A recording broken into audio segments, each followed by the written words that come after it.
You are watching Access LaPorte County, Channel 97. Coming up next, the April 5th, 2022 meeting of the Michigan City Common Council. You can find information for this meeting by visiting www.accesslaportecounty.org.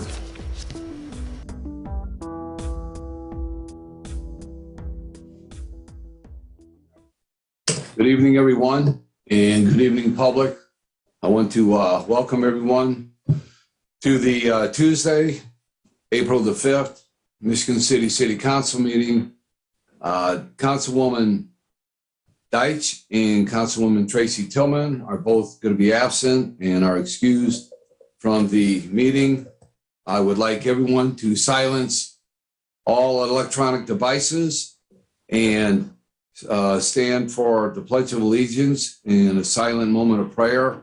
And in our prayers this evening, think of the citizens and the refugees of the Ukrainian country and the war that's going on. I pledge allegiance to the flag of the United States of America and to the republic for which it stands, one nation, under God, indivisible, with liberty and justice for all.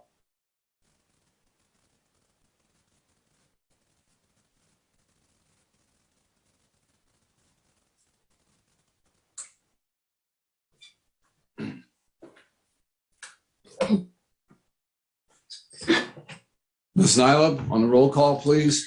Mr. Dabney. Present. Mr. Fitzpatrick. Present. Mr. Mack. Present. Ms. Deitch. Mr. Don Prespolinski. Present. Mr. Paul Prespolinski. Present. Mr. Simmons. Present. Ms. Jagus. Present. And Ms. Tillman. We have 7 present and 1 absent. 2 absent. Thank you, Ms. Nyla. Everyone's had a chance to review the minutes of the last meeting. Is there corrections? Motion to approve? Motion to approve. It's been a motion to approve by Councilman Fitzpatrick and seconded by Councilman Paul Prespolinski. Ms. Nyla, on the vote. Mr. Paul Prespolinski. Aye. Mr. Dabney. Aye. Mr. Fitzpatrick. Aye. Mr. Mack. Aye. Mr. Don Prespolinski. Aye. Mr. Simmons. Aye. And Ms. Jagus. Aye. We have 7 in favor and no one opposed. Thank you, Ms. Nyla. Next, reports of standing committees. Finance Committee report. Mr. Chair, Council Chair, Committee Chair Tillman isn't present, so I'm going to read the minutes off. Go ahead, Councilman. Okay, the meeting was called to order by Chair Tillman at 11:05 a.m. on April 1st, 2022, held in the City Council Chambers, 100 East Michigan Boulevard, Michigan City, Indiana, and via Zoom. Roll call, Tracy Tillman Chair conducted a roll call. The following persons were present: Tracy Tillman, present; Paul Prespolinski, present; Sean Fitzpatrick, absent. Also in attendance was Controller Hoffmeister. Approval of the minutes held on approval of the minutes of the meeting held on March 15, 2022. It was 2-0 in favor of. Issues were to review the claims in Fund 2031 Boyd Development, $0. Review the claims in Fund 2042 Riverboat in the amount of $44,996.50.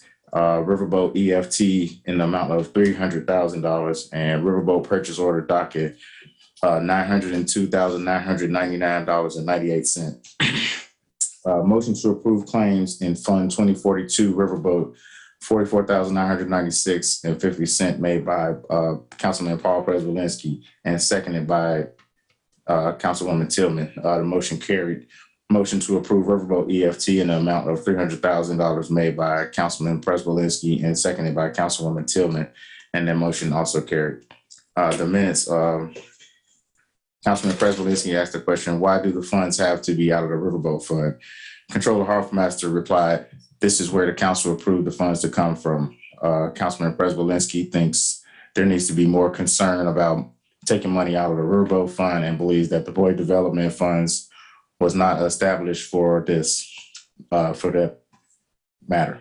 Controller Hoffmeister replied that these funds are not coming out of the Boyd Fund, but from the Riverboat. Councilman Prespolinski thought that it should be coming out of the general fund, and maybe it should be coming out of the Lloyd tax, since that can be spent just about anything that the city needs. Andy, don't think we're going to be talking about the budget again, hopefully sooner than later, and we're not putting in the time frame. No comments from the public, no additional comments from the committee. The meeting was adjourned at 11:26 a.m. By a motion made by Councilman Prespolinski and seconded by Councilwoman Tillman. Thank you. Thank you, Councilman Fitzpatrick, for that.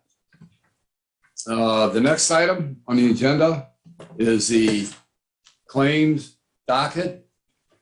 We have Riverboat. Pardon? You have to do the purchase order first. Have to what, Gail? The purchase order, the first item. You have to vote on that? Oh, on the report? No, on the purchase order. Riverboat, Boyd Development, Riverboat. Right, that's where I was going. Oh, sorry. Yeah. Okay, so under claims docket, April 5th, 2022, Riverboat / Boyd Development purchase orders. Under Riverboat, the purchase orders are $902,999.98. Is there any discussion? Councilman Prespolinski? Yes, Paul Prespolinski? I wanted to make sure it goes in the record that I did point out the fact that I don't believe that we should be paying for the purchase order of, I think it's $459,000 for vehicles, because the order did the rec did not specify what kind of vehicles they were or how many there were, and that at that time that no one from the police department was there to answer any questions. And I don't know if there's anyone here tonight to answer questions about what kind of cars that they're ordering or what they're ordering or how many. It was just a flat out $459,000 on the docket sheet. So I want to point out that I don't believe that we should approve that purchase order on account 445-050. And that's in the amount of $574,000 and $950.85 at this time, until we either have a workshop on it and get more information. So I'm making that as a motion at this time to get more information from the police department. Okay, there's a motion on the floor that portion of the purchase order be left alone this evening until we get more information. Is there a second on that motion? Second. There's been a motion and a second. Ms. Nyla, and we will take a vote on Just this. to clarify, Yes. should we get an amount down, what's been approved? It is under the account 445-050 in the amount of $574,000 and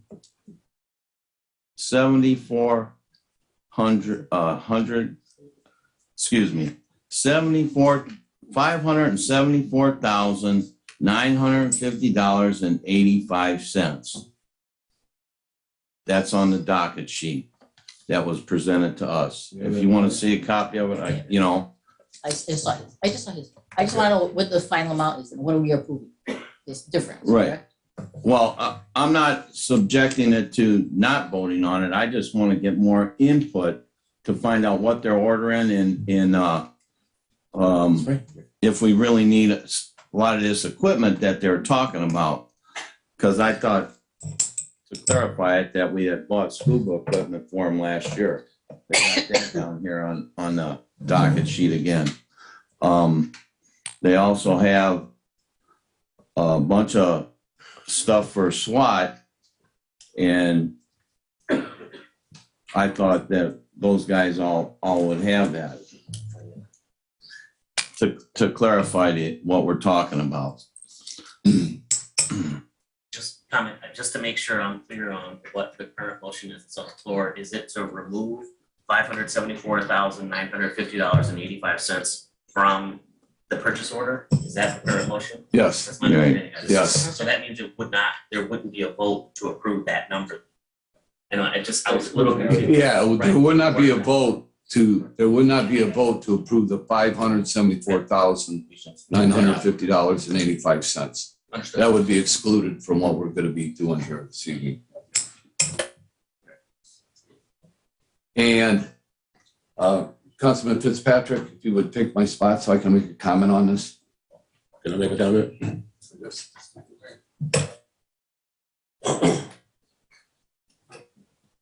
Yeah, and what my comment Mike's is. up, Mike's up.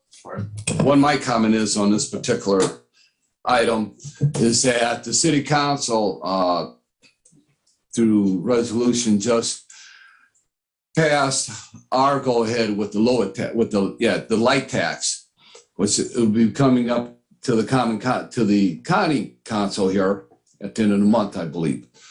So if they vote that in, then the city, the way I understand it, is going to be receiving approximately $3 million next year out of that tax already.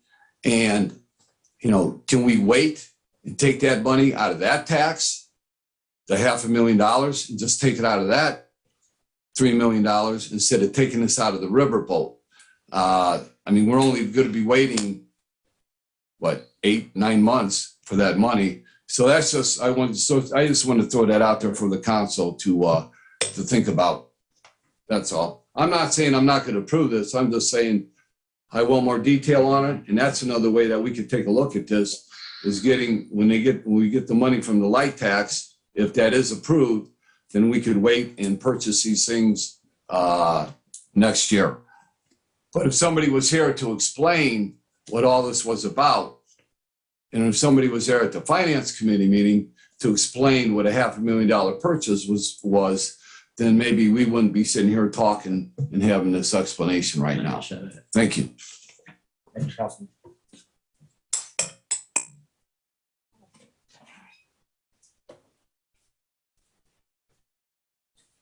Okay, with that being said, with a motion and a second. You made a comment. Can I make a comment? Okay, Councilman Dabney, sorry, didn't see your light on. Yeah, these purchase orders that we're discussing tonight, first of all, these were approved in last year's budget. When we did last year's budget, this was approved. This is equipment for our SWAT team. These are the police cars. So these were asked even before we did last year's budget, which we started putting together in September. So the reason nobody saw this and saw these purchase orders before is because when we were going through the budget hearings, we used to go through every single department, would have their own hearing. But last year, all the budget hearings were canceled. So this one would have been in the riverboat when we would have had a chance to review the riverboat, but nobody saw what comes out of the riverboat because that budget hearing was canceled. So this went through when the budget was passed. These purchases were approved to make purchase orders, basically to encumber the funds to be able to make these purchases. But like I said, the meeting was canceled. So this just came on through, but now we're going to hold up for another 8 months or so. The police department getting cars and things like that they need, SWAT gear and things of that sort. We're going to just put on hold once again for the police department. I find it hard to even fathom that. This is over a year already. Now we're waiting, trying to find the local income tax, lit tax, that Councilman Don Prespolinski is talking about, which will go into effect if passed by the county at the beginning of 2023. So basically, push everything back again. I know I've heard people stand up here and say we'll do everything to help our police department and so forth, but not approving this necessary equipment. And this is part of the funds that the Riverboat puts into our actual operating budget. I know we're trying to get back down to 20% of Riverboat funds and everything like that. This is part of that. And this was all set up to be reviewed in the budget hearings that were canceled. So now we have no idea, but they come up and everybody's caught off guard by them. I wasn't. I read the budget. Did my 5 minutes run out? Got about 40 seconds. About 40 seconds. But I just wanted to point that out. But in my mind, I can't see me voting for anything like this to take this out. This is bad business in my mind. Thank you. Okay, thank you, Mr. Councilman. Any other council members want to speak on this subject? Okay, Councilman Prespolinski. Have 5 minutes. Speaking on the motion and talking about the budget and the lit tax, that is probably, if this thing passes, I understand what Mr. Dabney's talking about, but you have to think also how much money is in the riverboat and in the fund, not the rainy day fund, but that how much it'll be depleted. And that money, has anybody, I thought that this was the correct thing to do because nobody was there from the police department even to ask the question what the need was at this present time, even though it was in the budget and the anticipated revenue coming in next year. So for me, this is a diligent way of not spending the money, and we're only talking about maybe 14 months to get the money in the general fund and move on with this. I don't think if they were in that dire shape, somebody would be here tonight and somebody would have been at the finance committee to talk about this issue. So I guess it's all how you view it, but I do view that taking this money at this time out of the riverboat fund is a bad move because I don't see anywhere that we're going to put the money back in the riverboat fund, but taking it out of that lit tax money and replenishing the riverboat fund. Thank you. Thank you, Councilman. Councilman Dabney. Yeah, just real quick, we have $6.1 million sitting in the Riverboat Fund as of today. That was a sheet that was just sent out to give us the updates on the Riverboat dollars, 6.139, if I'm not mistaken. Okay, with that being said, we had the motion on the police department equipment. We don't have to take a vote on that, and we don't have to vote on that this evening. Yes. Pardon?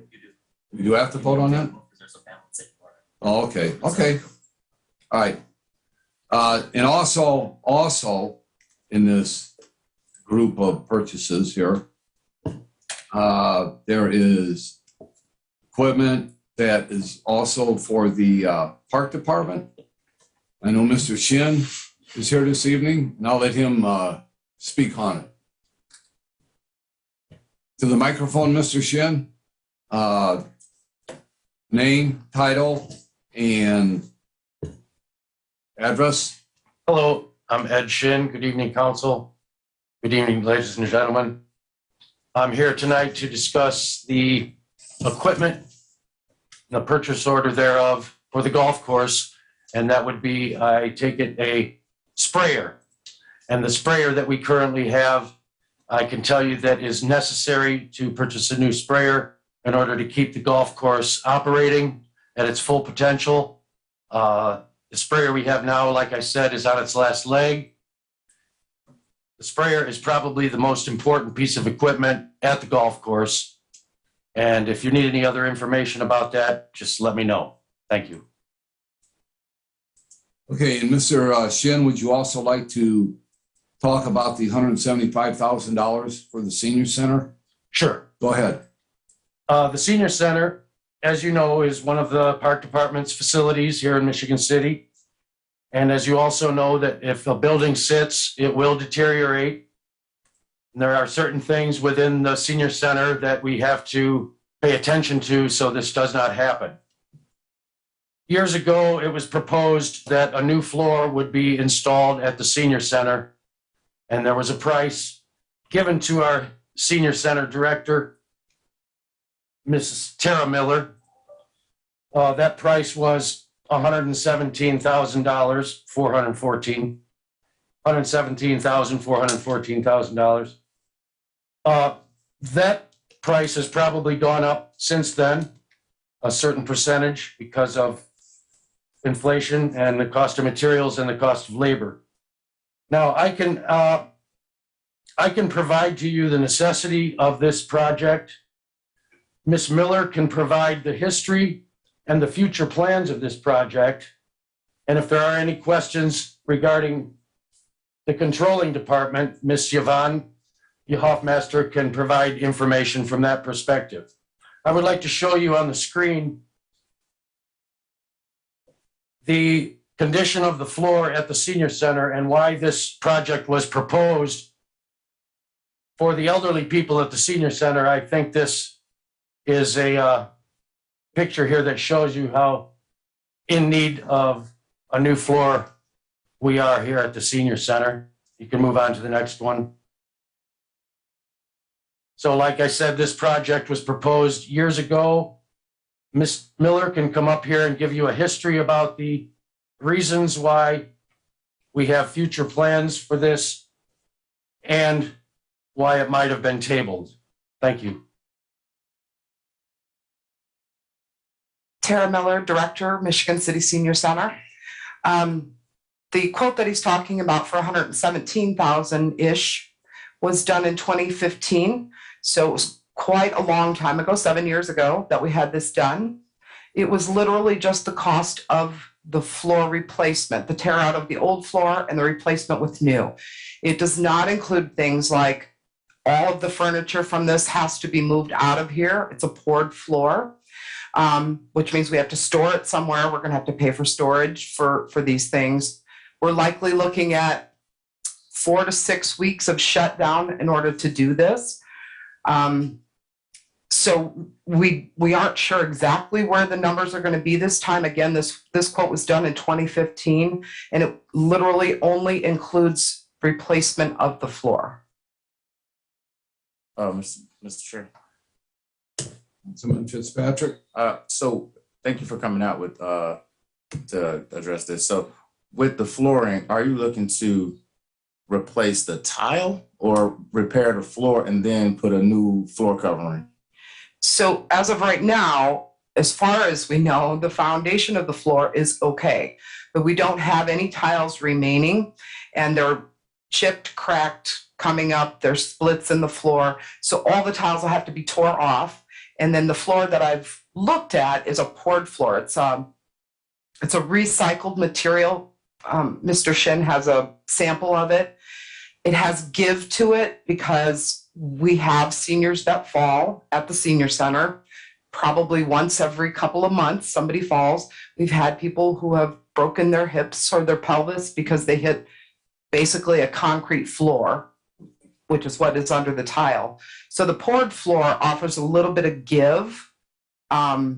It's not a guarantee that somebody isn't going to still get hurt. Of course, you know, as we age, we get more frail, but it is certainly something that will help. So when I looked at flooring, this, you know, you have all kinds of options. You can retile, you can look at things like travertine or laminate flooring, but this looked like a great option for the wear and tear that we have at the senior center with all the rentals, with all the usage for the seniors themselves. And it's also very durable, it's recyclable material, and it has give to it, which to me, in my mind, was the most important thing in order to be protective of my seniors. Okay, thank you for that. And one other quick question. So seeing as how that quote was from 2015, what are your projected or estimated costs for the adjusting for the time frame and the difference in material availability and all those things right now? Or have you even looked into it? Yeah, I have not. I wish I had like a great answer for you. Maybe Mr. Shin can, but no, I have not revisited that because there are certain rules and regulations we have to follow through the park board about getting estimates through the purchasing policy. I think he can explain it a little bit better, but for example, we can't have a contractor come out and give us an estimate because that contractor now is not allowed to bid on that project. So it's kind of hard to get some of these people to come out and give us newer estimates. So anyway, Mr. Shin may have more on that. And but before you go with that, so if I understand not being able to have the initial contractor quote again, but is it possible to look at the quote that was given and see? I'm sure the labor is probably a little more expensive, but I'm wondering about the actual material costs. If you could maybe give them a call and say, hey, we want to use this specific material and we need about this many square feet. How much would that cost? And maybe get a number that way to kind of gauge. Because if it's going to be an extra 25, 30,000, it would be better to know that ahead of time so we can prepare to make those expenditures at that time instead of saying, okay, we need this amount right now. And then, okay, well, we really need this amount because we didn't adjust for, all the variables. Thank you, Councilman. I also want to state that's a very good explanation, Ms. Miller. For your information, we, in order to go through the request for quote process, we will have to have specifications written up for the project. And we are inviting Mr. Jerry M. Fedorchik, an associates architect, to come out. He'll be out tomorrow at 10 o'clock in the morning, who will come up with some specifications and a figure for the cost of the project. And he will give me a quote first. Thank you. Thank you very much. Thank you for that explanation. Yep. Any Councilwoman Zygas? Yes, so I have a question. So it seems to be a change in procedure right now because to be this amount of money budgeted by the police in their budget to come out of Riverboat was in the budget, and now they have to come personally and request it again from the finance committee. I just don't understand. So that this is what's going to be now. Instead of approving a docket, people are going to have to come and explain what they're doing. It just seems like that's like a duplication of work. I mean, they have submitted it in the budget, and so now you need them to come to budget, to the finance meeting and to the council to defend their spending. I'll vote to pass whatever we agree with, because I don't want to take money away from the park district, but I think this is wrong. I got a quick, Mr. Chair. Yeah. Did we pass an ordinance? Did we pass an ordinance where purchase orders had to be approved by us before they could be paid? Yeah. So that's this process. Yep. Okay, Councilman Przybylski. With what we're talking about here is I want to remind the council right now is that I have an ending balance for the general fund for 2021. There was $3,500,000 in the general fund. There was $1,800,000 in the CDED fund. There was $1,391,000 in the Park and Recreation Fund, and there was $4,500,000 in the Riverboat Gaming. So what I would like to say is that there's money in other funds. We don't have to keep going to the riverboat fund. And that's the thing that kind of gets me is there's other money that they could be using. There's money in the park and rec. I don't know what they did with $1,300,000 in a couple months, but I mean, see, everybody keeps running to the riverboat fund, and there's money there to use. And I don't believe the information is lying to me because I got this off of Gateway. So I just want to say that I think it's a prudent move, and to have them come and talk to us about almost a $500,000 purchase. Thank you. Mr. President, Councilman Mack? I just want to be clear.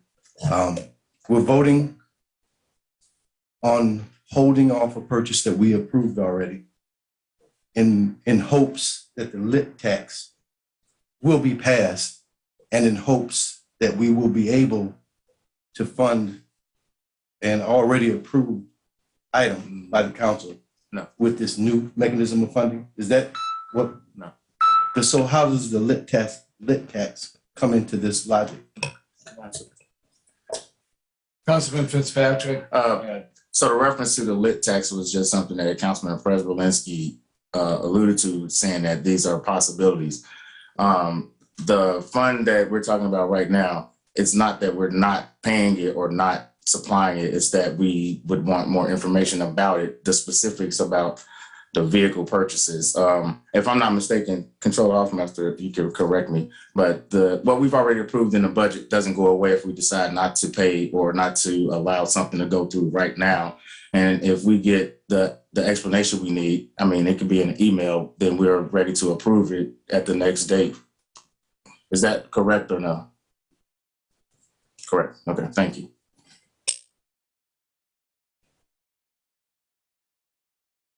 Okay, no more questions, concerns by the council. So the way I look at this is that in order to approve the purchase orders minus the police department is what we're going to do here this evening, is we're going to be approving $428,049.13. And if you want to check my math, go ahead, but that's what I have.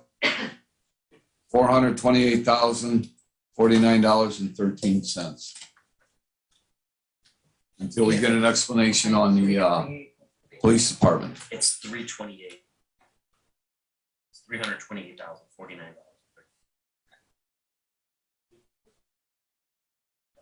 There's a motion on the floor right now that's been seconded to remove $574,950.85. That net figure that you would then be approving would be the 320. Okay, so the vote will be to remove the $474,000 from the claims docket. 500. Yeah, $574,950. Yes. Yeah, we're going to remove that. And we're going to approve $328,049.13. One at a time. Because that's for the park department, that's for the sprayer, for the senior center floor. Essential services needs a lathe, so they're going to be Yes, but you purchasing should a do lathe. that in two different actions. The first motion that's on the floor Okay. is just for the removal, and then you can ask for an approval of the 328. Okay, Yeah. all right. Question. Councilman Simmons.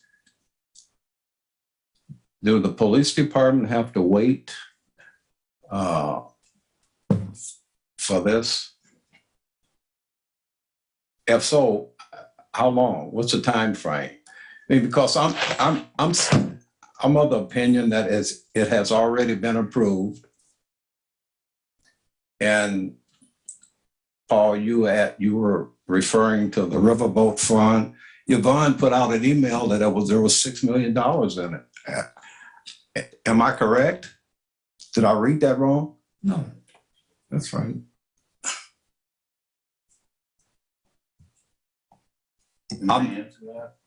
I would be a Let Councilman Simmons finish. I would not be approving police department having to wait to get this equipment approved. I mean, it's already been approved. I'm understanding that they must go through procedures, but you know, they can be easily brought aware of this. But in the meantime, they need their equipment as fast as they can get it.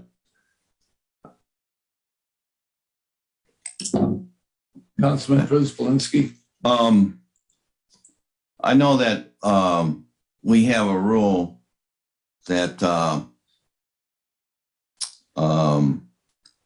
you guys want to see any amendments in writing.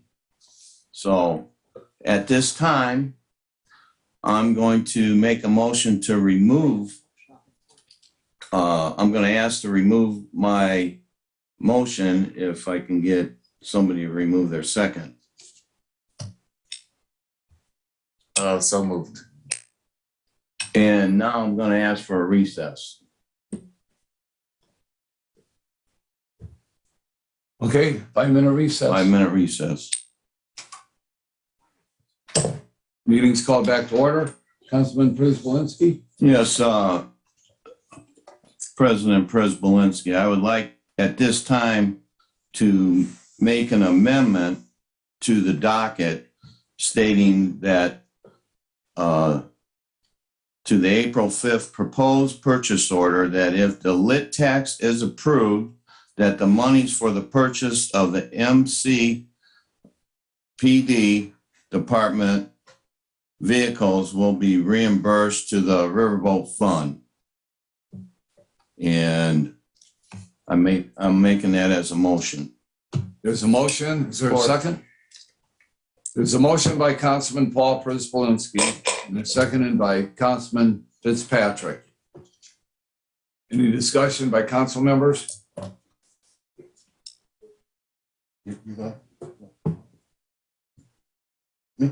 Councilman Mack? Okay, just to be clear, I asked one question earlier, and my question dealt with the lit tax. And my question was this entire process to hold over payment of a pre-approved item in lieu of waiting for the lit tax in that time? And I asked that question, and I got an answer that was that the lit tax had nothing to do with this conversation. It was about that. So I'm just confused as to the answer that I got the first time, how the lit tax was irrelevant to this conversation. And now the amendment is 100% predicated on the council passing the lit tax. So that's just, it's just confusing to me. And I believe we should vote to pass the docket as is. Thank you. Okay. Councilman Mack, if I may respond to that, because I'm the one that well, yeah, but he responded back, but I was the one that suggested the lit tax from the beginning. All that was a suggestion. I wasn't saying that we have to wait till next year. It was just a suggestion that possibly, let's take a look at that, since that monies will be coming in, that we could possibly use that money to finance this or things in the future with that lit tax. And that was the whole premise behind my suggestion of that. Okay, with that being said, any other discussion by council members? Any members from the public wish to speak on the amendment? Any members from the public wish to speak on the amendment? Any members of the public wish to? Yes, ma'am.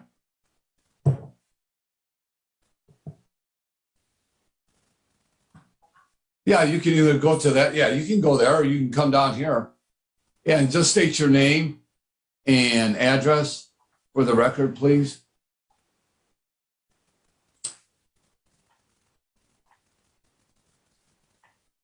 Hi, my name is Belinda Lee, 606 Gladys, Michigan City, Indiana 46360. So I listened to your discussion, your questions, the back and forth.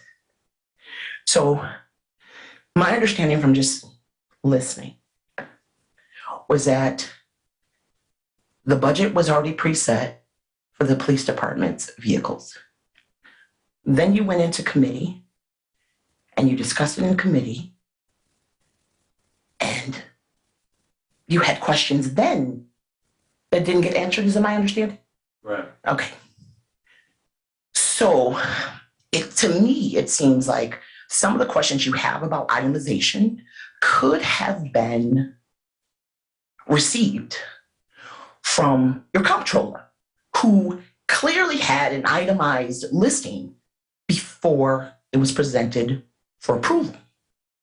And now, because of COVID-19, we all understand that supply chain issues are prevalent across our world. And then I hear you talk about approving a budget for the senior center. And I think that's awesome. But there was no itemized list that you requested for that. And so I don't understand how you're willing to give, because I believe the total was short of $1 million. Is that, am I correct? I was listening, right? So you're not going to give the police department $500,000, but you're willing to give almost $500,000 to the Parks Department for their needs. I'm gonna say it out loud. I'm a Republican, I'm a strong Republican, and I believe that the police department and their needs need to be funded in order for the city to operate public safety, right? Because listening to the comments today doesn't sound like much public safety is going on up there at the senior citizens center, since people keep falling.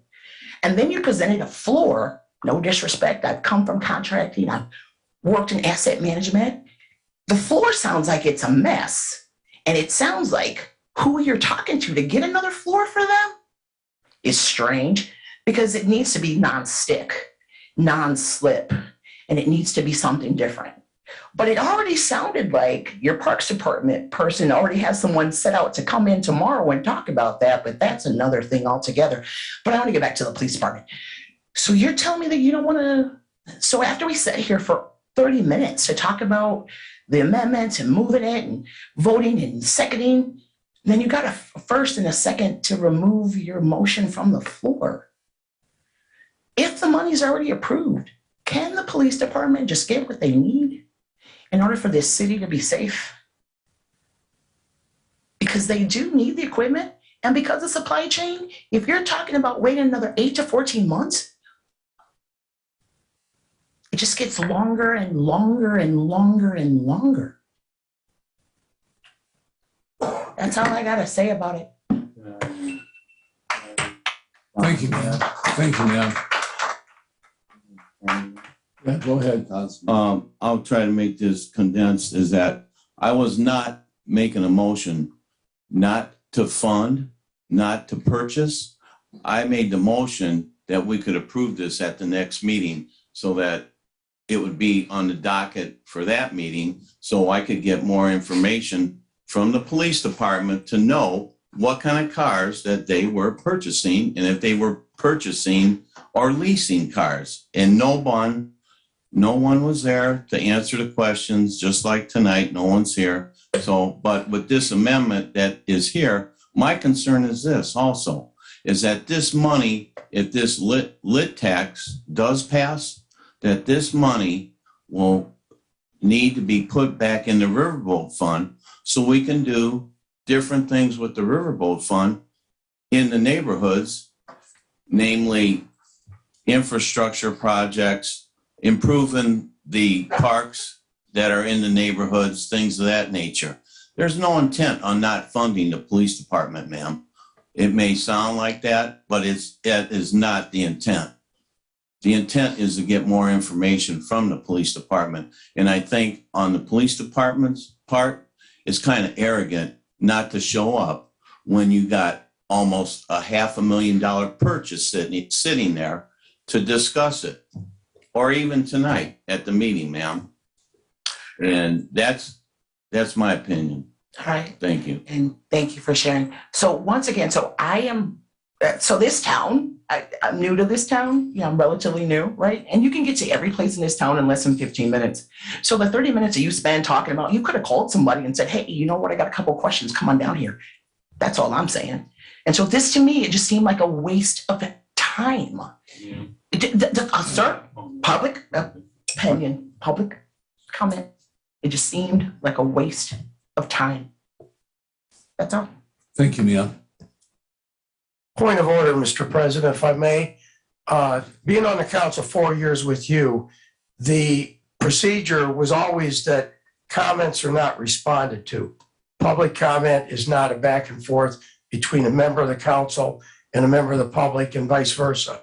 So I think that was inappropriate. No, Mr. Mayor, that's not true. It's whatever the president of the council is sitting in the seat. If he wants to have give or take, if council members want to respond back or discuss a point that a citizen made, they're under myself sitting here. And when I was the president for 2 years, it was fine. If it was appropriate, it was fine. So we're not out of order, but I appreciate your comment. Okay. I have a comment. Yes, sir. Brenton Tisdale, 301 Fire Road here in Michigan City. One of the issues I have is the last meeting we had involving the lid tax, when it was presented and championed at the previous meeting, all we talked about were salaries and training to improve retention when it came to our social services, our police officers, and our EMS.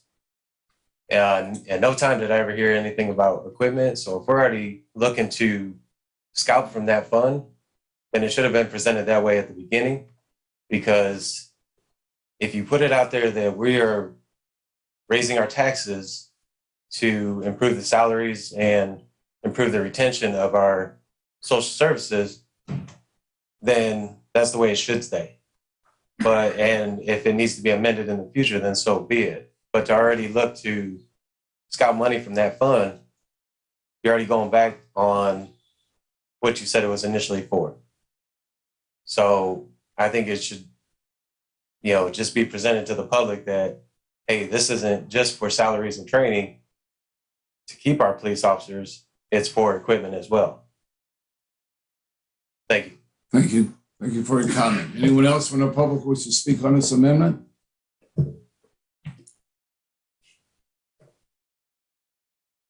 Thank you, Mr. President. Dwayne Perry, Mayor of Michigan City. Well, I'll start by saying that I think Councilman Paul Przybylski's comment about Chief Dion Campbell not being here tonight was arrogant. The chief has stood before this council multiple times and explained his needs in detail. Because he's not here tonight, as Councilman Dabney said, this was discussed in the budget. It's been discussed before now. Kicking this can down the road for what you're saying is fiscal responsibility is not. It's just not wise. We need this equipment. We know we've needed it for a long time. And we've always made fund transfers like in the past. So we know we have $8 million of ARPA money. We know what the approved expenditures are. If we want to maintain $6.1 million in a riverboat fund, we can easily, with the approval of the council, move this entire amount that's on the docket tonight for police cars from the ARPA fund back into the riverboat fund. That's legal. So, and talking about waiting until the public safety local income tax is approved, you're talking like we're going to get the money the next day. We're not. We've got other avenues to replace this funding, but I think it's totally wrong. It's not a wise move to delay the purchase of these key pieces of equipment. Public safety is in the balance in Michigan City. We see that. Thank you. Thank you. Mr. Chair. Now, we're not going back and forth here, this evening. We're gonna get down to the business and, Well, we gotta clarify what we're voting on. right. Can you do that? Sure, yeah. What we're voting on, okay, is the amendment that you have presented to the council. Just like I'm gonna read it one more time, make the amendment to the April 5th proposed purchase order that if the light tax is approved, those monies for the purchases of the police department vehicles will be reimbursed to the Riverboat Fund. So what Des is telling me, and clarify it if I'm misunderstanding, is that we will go ahead and we're going to vote on this purchase order docket for the total amount of $902,000, $99.98. And then if the light tax goes in, well, they will go ahead and we will get everything that's on this purchase order. That'll be taken care of here this evening. And that if the light tax goes in, then the money from the light tax, which can be used for equipment, will then be reimbursed back to the Riverboat Fund. Mr. President, may I just throw something out there? I'm not sure if we will be able to reimburse the Riverboat with that money for purchases that have been made prior to the passage of the lit tax. I just wanted you to be aware of that, because if we get it and it's not permissible by law to transfer the money for prior purchases before the tax went into effect, I won't be able to transfer the money.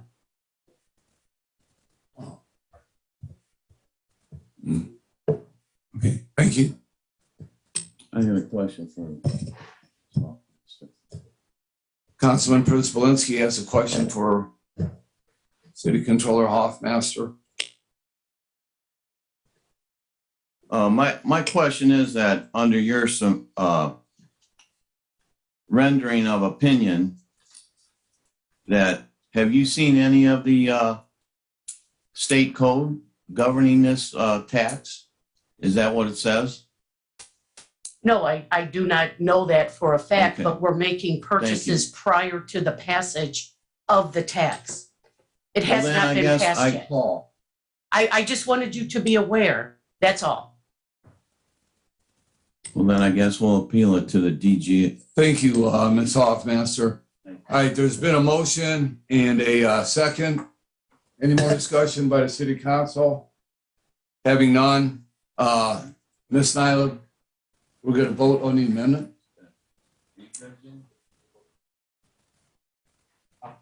Pardon? Are we ready? Okay. Ms. Nyla, on the vote on the amendment, please. Mr. Dabney?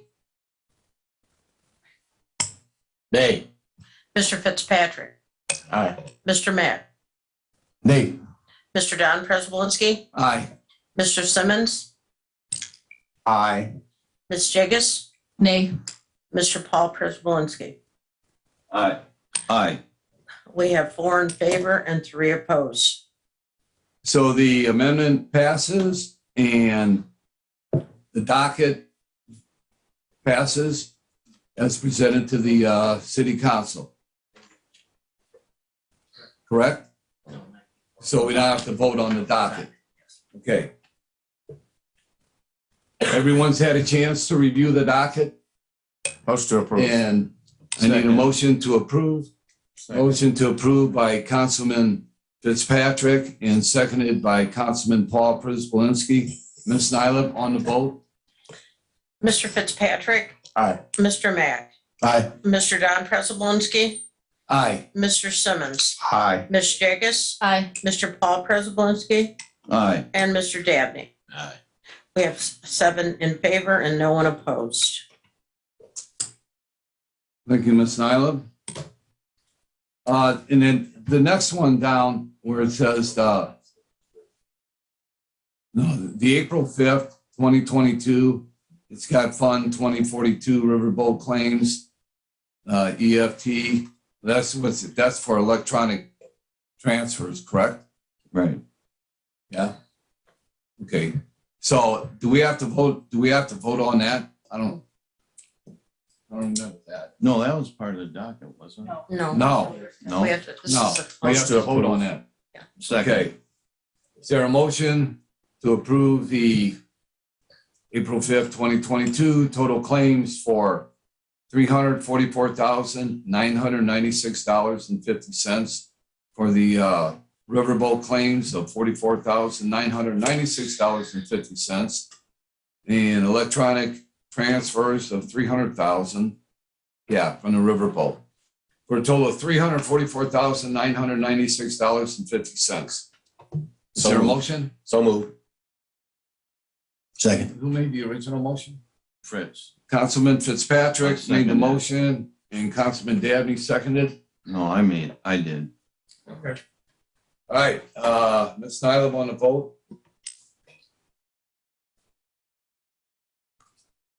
Mr. Mack, Aye. Mr. Don Prespolinski, Aye. Mr. Simmons, Aye. Ms. Jagus. Aye. Mr. Paul Prespolinski, Aye. Mr. Dabney, Aye. and Mr. Fitzpatrick. Aye. We have 7 in favor and no one opposed. Thank you, Ms. Nyla. Reports of special or select committees? We have none. Reports of mayor or other city officers and departments.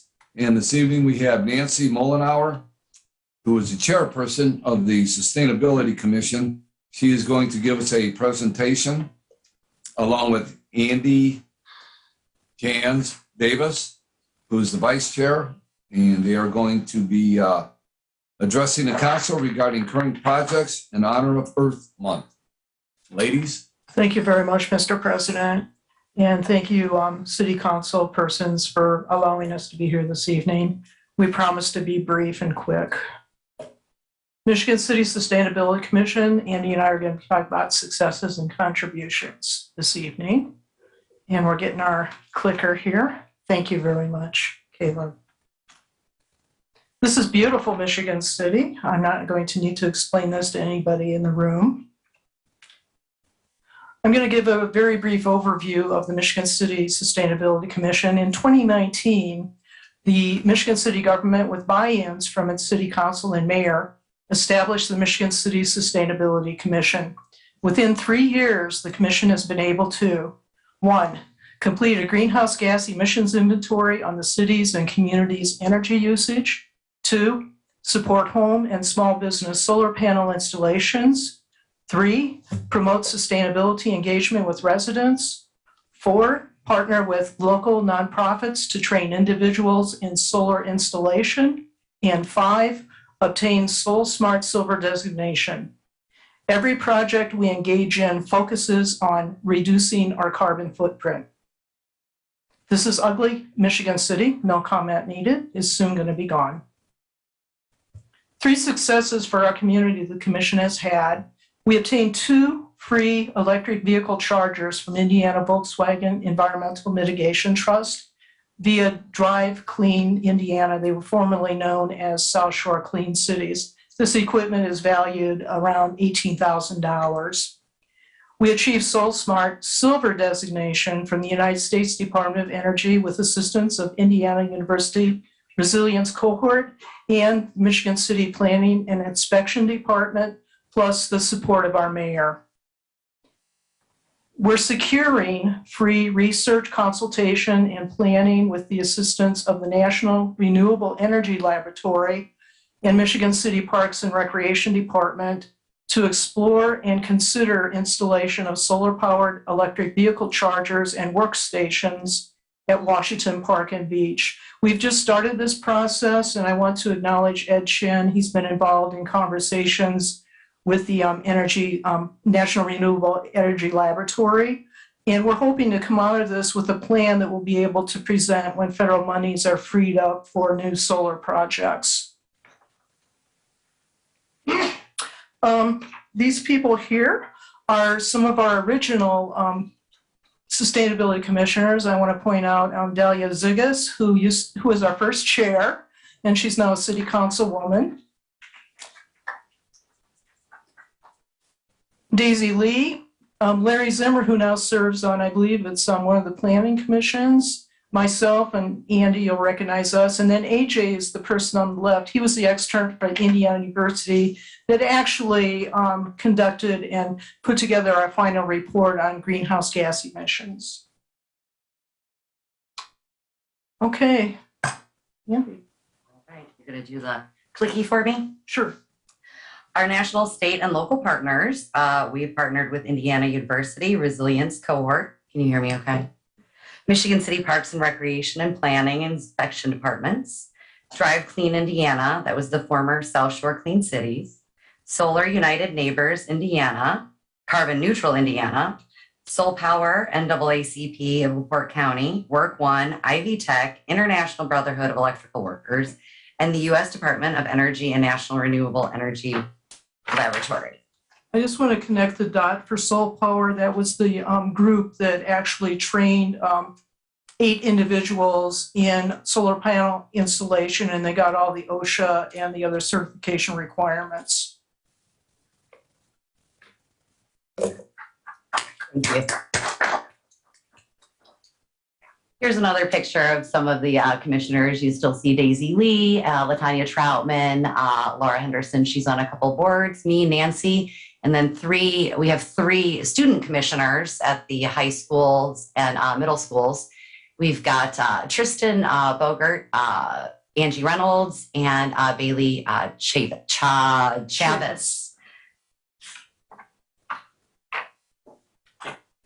And then some more contributions to our community. Daisy Lee, who's been on from the beginning, a local teacher as well. She's worked with installing recycling bins in the Michigan City parks.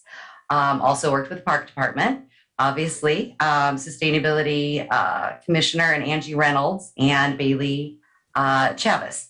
Krieger and Barker, Student Sustainability Commissioners and middle school students. We created the Nora L. Schultz Tribute Sustainability Award by Kristen Bogert, Michigan City High School Sustainability Commissioner, and we're now accepting nominations for July 2022. And we're currently organizing our Earth Month Extravaganza 2022, a free all ages event with animals, crafts, games, information, and more. Saturday, April 23rd, noon to 3 at the Michigan City Public Library. That's a free event. And our Facebook page has some information, and I also have some flyers. It should be a great time. And then this picture is of Nancy and Tristan presenting our first Nora L. Schultz Tribute Sustainability Award to Nora Riska and Mike Kilborn of the Michigan City Green Clean and Monday Mornings Beach Cleanup. And these are our commission project teams, and we don't have committees because we feel committees actually bog down commissions. So we create a committee, it produces something. Once it's produced, the committee disappears. And if the committee doesn't produce anything, then it disappears also. So right now, our committees are the solar panel installation, electric vehicle chargers, waste reduction, also known as garbology, bicycling culture, and caught you being green. This is a photograph of our Commissioner Fay Moore, and this was the kickoff event for our solar panel cooperative with Solar United Neighbors Indiana. We just finished round 2. We had more people sign up the second round than we did the first round. The first round resulted in actually 8 installations of solar panels on homes. We won't know what this round is going to produce because we just closed out membership in February. This is a nonprofit organization that is across the whole country, and it's extremely well respected. You actually receive 15% discount on your solar equipment and also your labor costs. Resources, you don't have to go to all these links now. With the help of Caleb, we have one-click access to all of this stuff on our Sustainability Commission website, which is on the Michigan City Government page. I do want to point out the new link that's called Getting Started with Solar, and you can click on there and get absolutely all the information you would ever want to have regarding what is solar, who's providing solar installations, rebates that are available from the federal government and everything else there. You are beautiful, Michigan City, regardless, and we love you. So why we're really here this evening is Michigan City is one of only 2 municipalities in Indiana to receive Silver Soul Smart designation. The other community is Zionsville, and our closest neighbor that has Soul Smart designation is Gary, Indiana, with a bronze level. So we came in above them, and we worked very hard to be sure we raised ourselves above our neighbor there. We garnered 115 points in various categories. What this means is Michigan City really is solar panel friendly, and it's a solar ready community. We've made it faster, easier, and more affordable for homes and businesses to go solar. And this year, the Department of Energy, they had like 200 municipalities and counties in the country that had Soul Smart designations, and they had a goal of actually doubling that number in 2022. We won't find out till they release their national press release if they met that goal. But what I do want to say is that, again, I'm going to point out that getting started with solar is the place to go on the Michigan City Sustainability Commission website to get all information on Soul Smart and going solar. So we have a presentation to make this evening, and that's why we're really here. But Dahlia and many people have told us we need to come and present every so often, so that's why we're here to do this. And I want to ask Mayor Perry, please come on up, and I'm going to ask Dahlia, who is our first chairperson, and our liaison, Michael Mack, prior liaison, and current liaison, Brian Dabney, if you'll come up and receive the plaque from Andy and I, please. Photo op.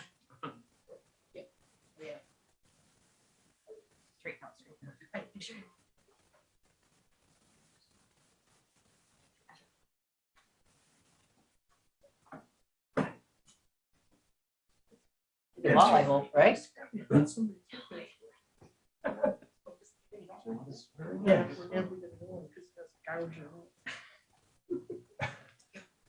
Taking a picture or something? You gotta get it. Can we get in We'll closer? talk it in. Get that west side post. There we go.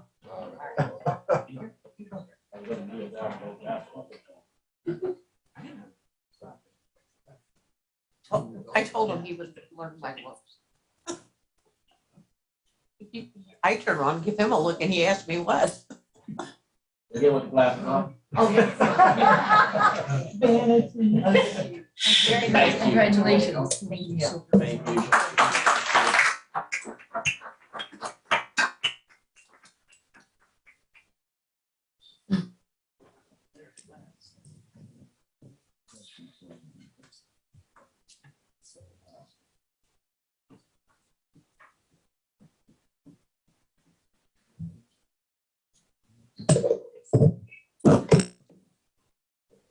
Any comments from council members of Nancy? President of the presentation. I have a question for Nancy. Yes, Councilman. Nancy, the install of the chargers, is that going to be pay chargers, or how's that going to work? Paul, at this point, we're not down to micro details. Right now, we're just exploring even the feasibility of doing this right now, okay? And what's going to happen is the Department of Energy's, I always get the initials all mixed up, but I told you the name of the agency we're working with. They're providing consultants, and they're looking at the landscape that we have down there at Washington Park and Beach. They're going to be looking at what could be utilized down there regarding land. And we know we have to stay away from a lot of places because of the big boat race, which brings a lot of revenue into Michigan City. So potentially we're looking at the parking lot that's right in front of the zoo there. And different ways are these things financed. So they'll provide us with a menu of different ways to do this that we can consider. Okay. Really, the reason we're doing this is it looks like the federal government's going to be giving a number of grants, within the next few years. And it would be great for us to have a plan already in place that we can submit very quickly, and that will make us competitive, against other communities and counties. Mr. Councilman Simmons? No, I'd just like to say to Nancy, good job, you guys. Congratulations.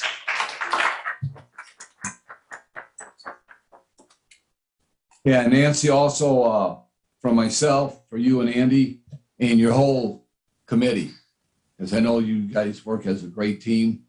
If it wasn't for citizens like you to do work like this, things wouldn't get done. And you do a fantastic job with anything that you do, okay? Because I've worked with you on a different couple items. Yeah, but fantastic job. Keep up the fantastic work. And one thing that I do like that you mentioned is that you have students from the high school, you have students from the middle school that are on your board, correct? And you're getting the younger population of Michigan City involved in getting them, marching down that path. So hopefully, we'll have another Nancy Mullenhour or another Andy come about and do this kind of work. So thank you very much. Yep.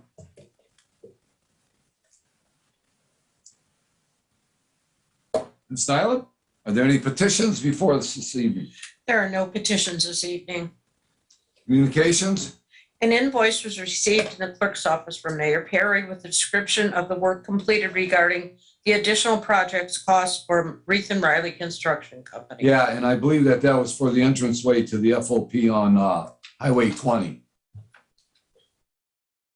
Okay. Ms. Nyland, resolutions before us this evening.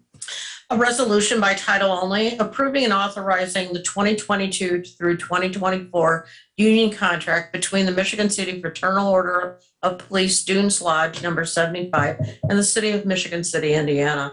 And this is introduced by Mr. Don Przepolinski, Mr. Paul Przepolinski, and Mr. Dabney. And do the sponsors have anything they would like to add? Councilman Paul Przepolinski. I would like to inform the council that there was a vote taken on this contract, and I believe it was 16 to in the negative, and the rest was a positive vote. But in this contract, I believe that the Labor Negotiating Committee did a lot of hard work, did a lot of analysis, did a lot of requests for information on different contracts from different cities in the immediate area. And I believe it was an educational process for the committee themselves or ourselves. And the main thrust at what we did do is that we gave the police and the fire department, we're one of the first cities in the state, I believe, or we're on the list, that this year they passed a 25-year longevity statement increment so that a percentage is added on to their retirement after 25 years so that their pension is increased. And it is an inducement to come here for a career, I believe, and it's also an inducement for guys who aren't ready to leave to stay or maybe hesitant to leave to stay. So I believe that our wages are very competitive with outlying communities. So I think that we did our part. And I think the administration needs to do their part to stop the bleeding. So with that being said, I'd like to make a motion to adopt. Okay, and I also have a comment that the committee. I got a motion I need. Oh, yeah. I'm sorry. Yeah. I'm sorry. That I was the chairman of the Labor Relations Committee, and that Councilman Dabney, Councilman Paul Przybylski, City Controller Hoffmaster, City Andrea Smith, the benefits manager, and Amber LePage, the city attorney, did a fantastic job working together and trying to put a package together for the FOP, which is very competitive with other cities in Northwest Indiana. And with this going to be ratified, and the vote was, to tell you how positive this contract was, the vote was 69 in favor, 4 against. So I don't think the police have had a contract this well in a number of years, because the city council, we listened to Chief Campbell and saying that the council needs to do something, the city needs to do something to help the officers. And we get to Texas when an officer leaves the police department and goes elsewhere for whatever particular reason. It's not always money and it's not always benefits. There's other things involved with that. But I think that we have given, the city council has shown their fortitude and their partnership with the FOP and the city and the police department, that we want to make things better for them and we want to see our police department grow. And with that being said, I believe this contract, along with the lit tax, if that is approved by the county council, that the police department now has the tools they need to keep the employees they have and to go out and recruit and get other people to come to Michigan City and be police officers. With that being said, is there anyone from the public that wishes to comment on this resolution? Anybody from the public wish to speak on this resolution? Anyone from the public wish to speak on this resolution? Having none, any council comments? Any council comments? No more council comments. There's been a motion by Councilman Paul Przybylski. Is there a second to ratify? Support. Councilman Dabney seconds the motion. Ms. Nyla on the vote. Mr. Don Przybylski, Aye. Mr. Simmons. Aye. Ms. Jagus, Aye. Mr. Paul Przybylski, Aye. Mr. Dabney, Aye. Mr. Fitzpatrick, Aye. and Mr. Mack. Aye. We have 7 in favor and no one opposed. Yeah, and I was going to say when I voted, most proudly, I'm voting yes on this resolution. Ms. Nyla, our second resolution this evening by title only. A resolution by title only, a resolution supporting and endorsing a letter of intent to enter an agreement for payment of lieu of the taxes with Garden Estates in TC LLC. And this is introduced by Ms. Deitch. And I know that Councilwoman Deitch is not here this evening, but there's been an amendment made Yes. by Councilman Fitzpatrick. Yes, Mr. President. One of the amendments was to add myself as a sponsor. And the first one was a whereas clause, the vitalization, renovation, and expansion of affordable housing options for residents of the city of Michigan City is a key factor in improving their quality of life.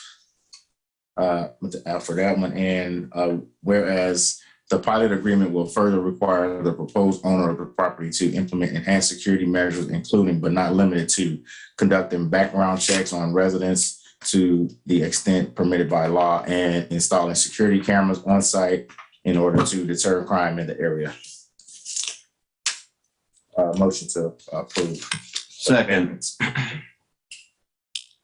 Okay, there's been a motion by Councilman Fitzpatrick on the amendment and a second by Councilman Paul Prispolinski. And Councilman Fitzpatrick, you also wanted to be added as a co-sponsor? Correct. Okay. And Ms. Nylam also put myself down as a co-sponsor on this resolution. Are there any comments from council members? Councilwoman Zygas? Yes. So are we going to see a presentation on this or? I certainly can if you'd like, I'm but just questioning. So I just had a couple of questions. Yeah. And I also would like to be added as a co-sponsor. When I looked at the map and I saw where where this project was, it's a really good thing to connect it to Larkspur Lane so that our southern, edge of our city that we're improving and can have like a crossing on 421 and accessibility to all the stores over there. So definitely has to have a walking path or a bike path to get to Larkspur Lane somehow. So is that part of the proposal? not currently. We would explore it to the extent that it goes outside of the parcel lines itself. I mean, I'm not very familiar with the connection piece. Sir, What you're if describing. you would please not to interrupt. Yes. Yeah, would your name and address Yes. for the record, please? Yes. And whoever you represent. I'm sorry. You know what? I have some cards as well. So yeah. Oh, yeah. I'm sorry, we got ahead of ourselves. Oh, we're just talking on the amendments right now. Okay. So you want to do the amendments? Yeah. If this is premature, I'll stand down first. No. It'll take a second. All right, thank you, Councilman Fitzpatrick. Is there anyone from the public that wishes to speak on these amendments? Anyone from the public wishes to speak on the amendments? And anyone from the public wishes to speak on the amendments? Having none, we have a motion and a second already. Are there any questions by council members? Yeah. Any comments from council members for the vote? Okay, having none, Ms. Nylam on the vote. Mr. Simmons? Aye. Ms. Jigus? Aye. Mr. Paul Prespolinski? Aye. Mr. Dabney? Aye. Mr. Fitzpatrick? Aye. Mr. Mack? Aye. And Mr. Don Prespolinski? Aye. We have 7 in favor and no one opposed. I second. Okay, so as Me too. Sorry. I said, can I? Get you a special one. Thank you. No problem. Okay. So what brought this on is there's always going to be a need for affordable housing, and with the rising housing costs, this program would allow one of our affordable housing properties to get some much needed upgrades and newly amenities with this proposal. So I'd like to give Mark CPL. Mr. CPL again a chance to elaborate better so I don't murder it. Thank you very much, Councilman. Good evening, City Council, ladies and gentlemen. Thank you for this opportunity to introduce myself, Mark CPL, Vice President of Development at Lark Community Development Group. This presentation today is about exploring the potential project to rehabilitate an affordable housing community in Michigan City called Garden Estates West. Lark currently has no affiliation with the ownership, management company, or anything. This is truly an arm's length third-party transaction that we're exploring with the current owner. So first, Lark Community Development Group, who we are. We're affordable housing developers, partners and advocates of affordable housing. Lark was founded in Michigan by Lawrence Tisdale in 1991, and it was Lark Properties, Inc. It's a Michigan corporation. So over 30 years of experience in the affordable housing industry. We have extensive experience preserving existing affordable housing, over 6,000 affordable housing units. We invest in enhancements to both the physical asset and the quality of life for residents. Our mission is to provide an exceptional rental home experience for low-income families and seniors through large-scale capital improvement programs, like the Low-Income Housing Tax Credit Program that would be the primary source of financing for Garden Estates West.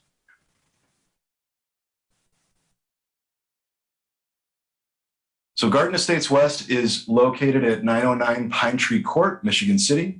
It's in Ward 4. It's approximately a 14-acre site, has 29 buildings. 173 affordable rental homes currently exist on the site. There's one management office, one management unit. So a total of 174 when you look at the total number of units that would require the rehab. They're rather large units. In fact, it's one of the really compelling things about this property relative to other affordable housing properties. You see there the breakdown of 1 bedrooms, 2 bedrooms, and 3 bedrooms, and the management office. It was originally built in 1970. There's the aerial view. Anyone can Google that. That's what it looks like. What you'll note there along the right-hand side there, which is the east entrance, there's only one entrance. There's only one entrance, ingress and egress there, which will come up later as we explore the opportunity to enhance the security of the site. Site map. This is a typical building, one of the 29. Floor plans, there's 1s, 2s, and 3s. These are the existing floor plans. We don't need to get into the details right now. So our goal here, unless there's questions about that, our goal here is a substantial rehabilitation project at Garden Estates West, which would raise the quality of life for its residents and ensure the long-term affordability and security of the site. We're proposing a $5 million investment in hard cost improvements. That's hard costs. So that's not engineering, architectural, lawyers. That's hard costs, hard money going into the site for physical improvements. The proposed scope of work is comprehensive, includes sidewalk, porch repairs, new roofing, tuck pointing, reframing of units to meet accessibility requirements, drywall repairs, painting, appliances, flooring, kitchen sinks, garbage disposals, installation of dishwashers. There are currently no dishwashers. We would be installing dishwashers, new vanities, medicine cabinets in the bathrooms, new kitchen cabinets, I should say, and a state-of-the-art security camera system throughout the entire site, 14 acres. So the security system and the security goals here are what I want to really focus on. I know there's been a lot of conversation about enhancement of police capacity and helping them help your community, which we hope to be a part of through the Garden Estates West potential acquisition. So what the security system goals are is to cover all entry unit doors and parking areas. Security camera will have night vision on one of the primary cameras that will be at the center of the site.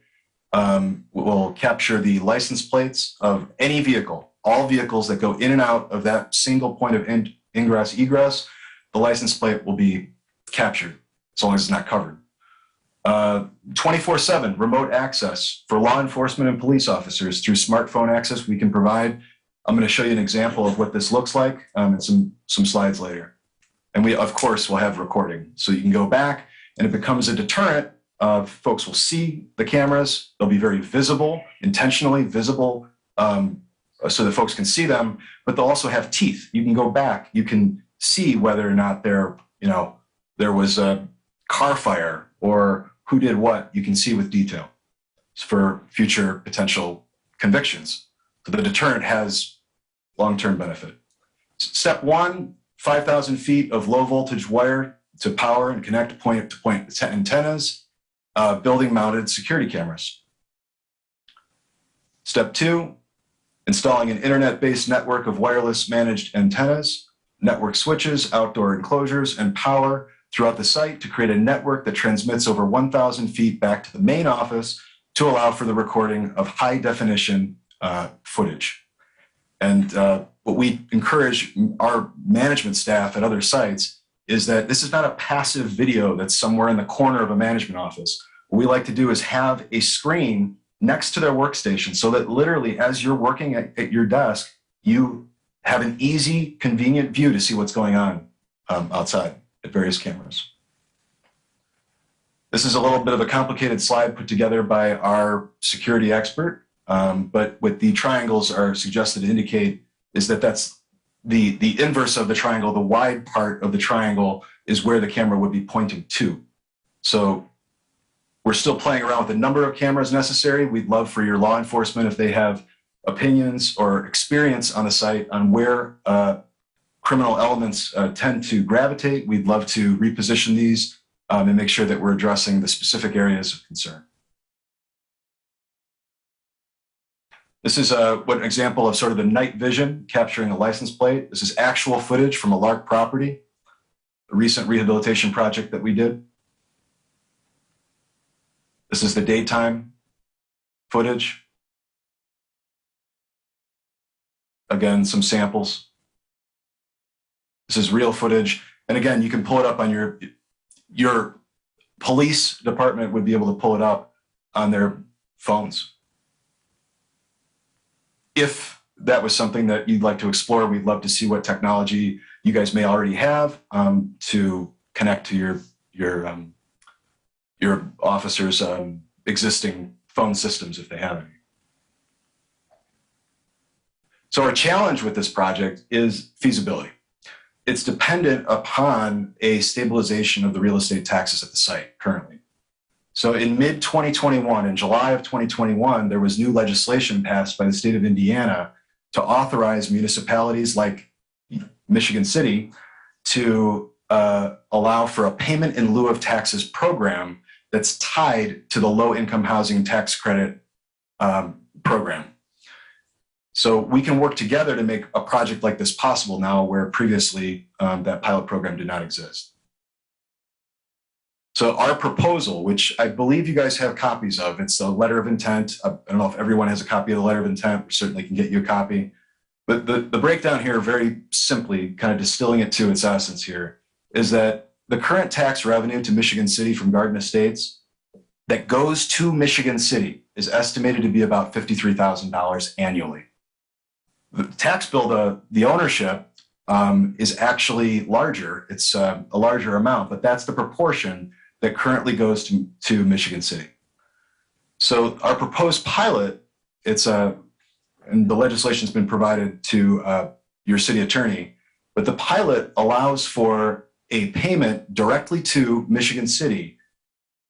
And I'll get into the levels, the limitations on that. What we're proposing is an $80,000 annual payment from the ownership to Michigan City.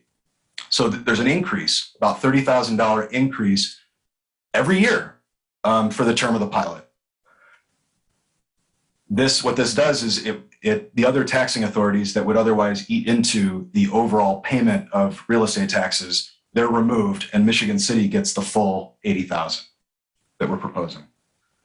Term of the pilot that we're proposing is roughly 42 years. It depends on our long-term debt terms.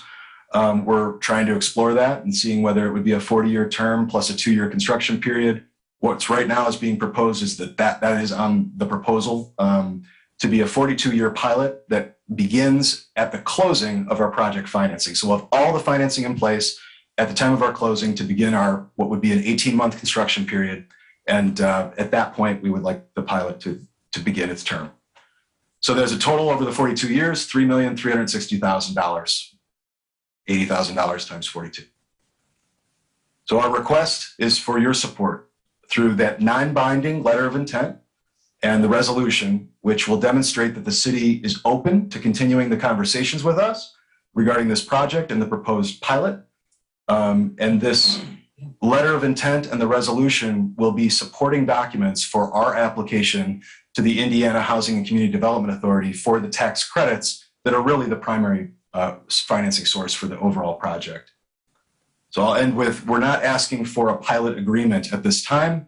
We're looking for that letter of intent, which just lays out the basics of what I've presented so that we can continue a conversation on the details in the future. With that, Councilman Dabney, yeah, thank you, sir, for the presentation. Very informative. Councilman Dabney? Just a quick question. Yeah, Mark, if you want to come back to the, of course, yeah. Is there anywhere that we could look over here? Yes. Sorry. Is there anywhere we can look and see past projects that you've done? Yes, absolutely. Those photos are from a project called Arbor View. in Pontiac, Michigan, and I can give you the details on that. We just completed that project. That's a very recently completed project. And we have many, many others that we can point out. They're all in Michigan. Yeah. Councilwoman Zagos? Yeah, I have a question. So my understanding is that this is occupied at this time. And so how are you going to do the construction without displacing the people or removing them or et cetera? Yes, yeah, it's a great question. It always comes up when we do these rehabs. So our typical approach with this, and what I imagine would be the case, well, we're still ironing out the details on how to execute this plan. But what we've done on other projects is we'll take a chunk at a time. So in this case, we're looking at probably 6 units at a time. We would go into and start the work. Every 6 units, 6-unit chunks. And at the same time, we would hold vacant and rent, basically ready, available 6 units. So we would, whatever our chunk is, we would hold available what we call hospitality suites on site in equivalent units. You know, if it's a 2-bedroom, try to get them a 2-bedroom or larger. And we would have that available as option A for the residents. So as minimal temporary relocation as possible. It would only be during work hours. So only be during like a 9 a.m. to roughly 5 p.m. is when the work would take place. They can at that time occupy the hospitality suites as option A. If they don't like that, we have encountered these plans always get reviewed by HUD to be compliant with the Uniform Relocation Act. And occasionally HUD will push back and require us to provide more options. And in that instant, or if there's special needs. So we do special needs surveys to see whether what we're offering as option A is okay. If there's a special need or a resistance on a case-by-case basis, we will try to find an alternate solution, perhaps provide a stipend, a one-time stipend to ameliorate the inconvenience and to pay for costs of food and other inconveniences during that period. And the 6 units at a time, generally on a project like this would be about 14 to 16 days that their unit would be under construction.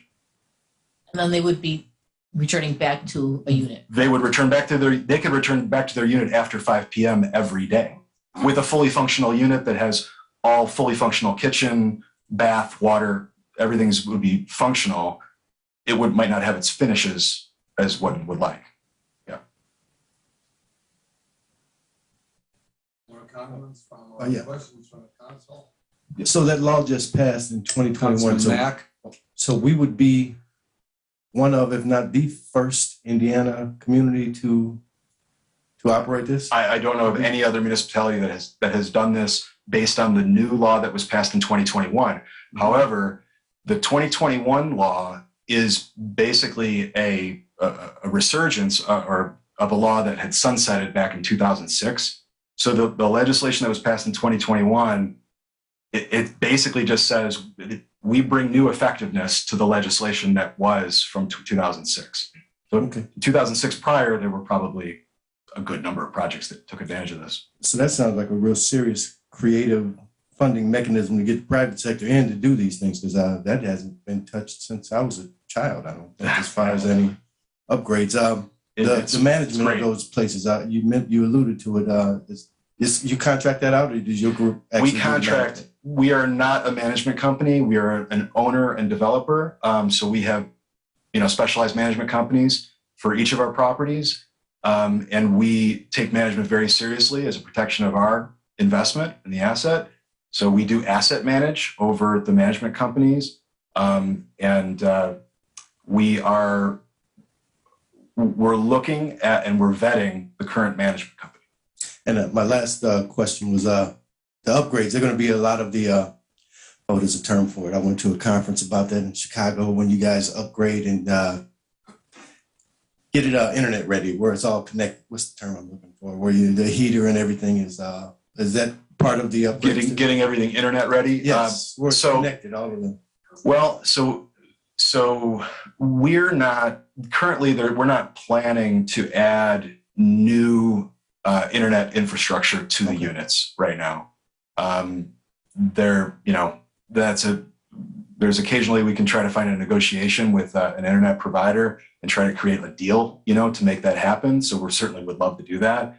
But you know, I'm sorry, like exclusivity home agreement. smart, not internet. Like, a smart home. Oh, a smart home. Oh, yeah, that's no. the term I was. No, I unfortunately that's also not part of the. We wish it was, and you know, but feasibility drives our scope of work. Yeah. Questions?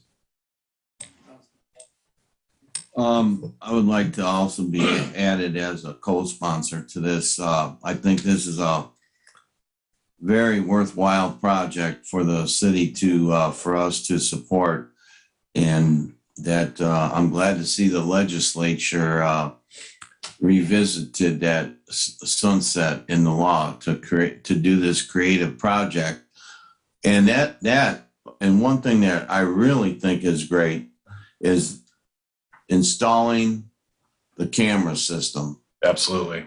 And absolutely, I hope that the planning department would contact the police department to contact you guys, you know, because that, you know, that's should be handling that. But I think that we could. We're available. We'd love to. I think this is a very worthwhile project. I think it'll upgrade that whole development out there for affordable housing and actually to give some security to that place. I mean, this is really a great thing for that project out there in the affordable housing. One thing that I will ask, you said that are you going to reestablish your priorities or your parameters for contracts to live there with the tenants that are there now? We're closely vetting the management company that currently operates the property, and we're looking into how they operate and where some of the disconnect might be. First, obviously making sure that we're compliant with all regulations associated with the Section 8 contract on the property. That's step one. And then step two is what can we do better? Okay. What can we go above and beyond to do? And that's going to be a question of, it's going to be a decision that we come to. All right. Thank you. Yep. So, Councilman Dabney? yeah, real quick. At first, when I read the whole thing, and whenever I see something, a 42-year agreement, makes my ears stand up as a finance person. Understand. Yeah. But this was explained, a little more of this was explained to me by Skylar York, our planning director there. And we were talking about the $80,000 that would be coming into us. Where would it go? And I can't recall the exact term. You said it'd be going into a fund for development. Clean me up on that, Skylar, please. Hi, I'm Skylar York. I'm the director of planning. So I think by state law, I won't get into the details of the law tonight, but by state law, it has to go to an affordable housing fund. And that would be used by the city. When I say city, you have to probably designate how you would like to use that fund over the 42-year term of that life of that fund. But you are correct; it would go into a special fund. So when and if the council does approve the pilot, you would also at the same time establish that fund. Yes. Because that's exactly, Skylar's exactly correct. Yeah. So tonight, just before you tonight, is just a letter of intent to allow them to go to the IHCDA to start this project. Should they not get tax credits, nothing ventured, nothing lost on your part, but hopefully they will get the tax credits needed to complete this project. And then that would begin the term of the 42 years and start you would eventually have to approve the pilot itself. And Councilman President Walensky, I'll make sure that we get them in contact with police and at the appropriate time for sure. Well, yeah, I think that's important. That would be, that's a big benefit because Absolutely. to the city and to the resident, what they're installing. Absolutely. Oh, I'm sorry. I just said that. I appreciate that very much because I think that the police will also appreciate it. And if we have to upgrade something, by the time the project's done, we need to, do what we need to do. Absolutely. And I might add one more thing just while I'm up here. We have a South TIF project we're working on right now to do some pedestrian enhancements And we're looking heavily at making sure that we're hitting that there's a large population on that side of 421 and to get them safely across 421 to employment centers, food markets, etc. And that would, the reason why Ms. Delia, Ms. Jiggis, or Councilwoman Jiggis brought it up is that Larkspur is kind of the key to that crossing. And NDOT's kind of already given us the kind of the go ahead or nod to put in an enhancement there. Yeah, thanks, Scott. Councilman Fitzpatrick. Thanks, Scott. So yeah, I remember, I think when I first came on the council, I talked to you about that because I would see people with shopping carts crossing 421 by Panera Bread coming from Walmart and stuff. And I remember you showed me one of the future plans, 2030 or 24, I don't remember which one, but is this what you're talking about now? Would this be maybe a jump start on some of that? Absolutely. The same way? Yep. This is some low hanging fruit that we can kind of snip off and go ahead and get it in place. And I think it just makes sense that this investment's happening to make sure that we're connecting the dots and making sure we're getting people from not walking on 421, but to walk on side streets and then a safe crossing at Larkspur Lane. So that's kind of the goal. Yes, absolutely. You guys need me for anything else? Councilman Simmons? Yes, I had a question in regards to security. Is it more than just cameras? Will there be security personnel hired? There actually already is on-site security at certain hours on-site, and we're exploring whether or not that's sufficient, especially when layered with the additional security camera system that we have. So we certainly, our plan is to at least maintain the existing on-site security that already is there. But it's the question is, what's the scope of what they're doing for what they're being paid to do, and that remains an area that we need to further explore. Yeah. But the cameras, I mean, essentially putting eyes on the site, it's as if you've multiplied your security vision, because again, security officers are going to be able to, at a moment's notice, if the technology is available to I their understand the importance of the cameras. I came from a security environment at the casino. Yeah. Got it. Okay, thank you, Mark. No more comments? Question? Pardon? Thank you. I just wanted to say thank you all. Yeah. Okay. Wait a second.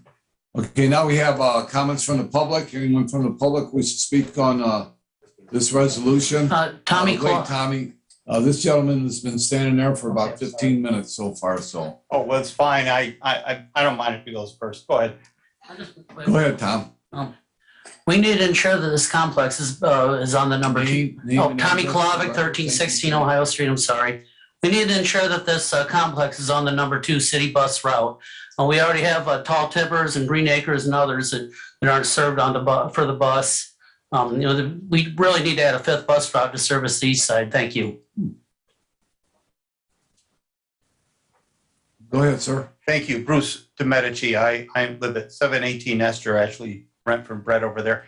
And I'm not familiar with the privacy laws in the state of Indiana, but I would hope that the city council would make sure that it took a look at the question about the cameras, because there are, I'll exaggerate a bit, trigger-happy attorneys who are happy to bring privacy violation suits, having to do with retention of privacy and use of privacy, dissemination, I should say, of personal identifying information.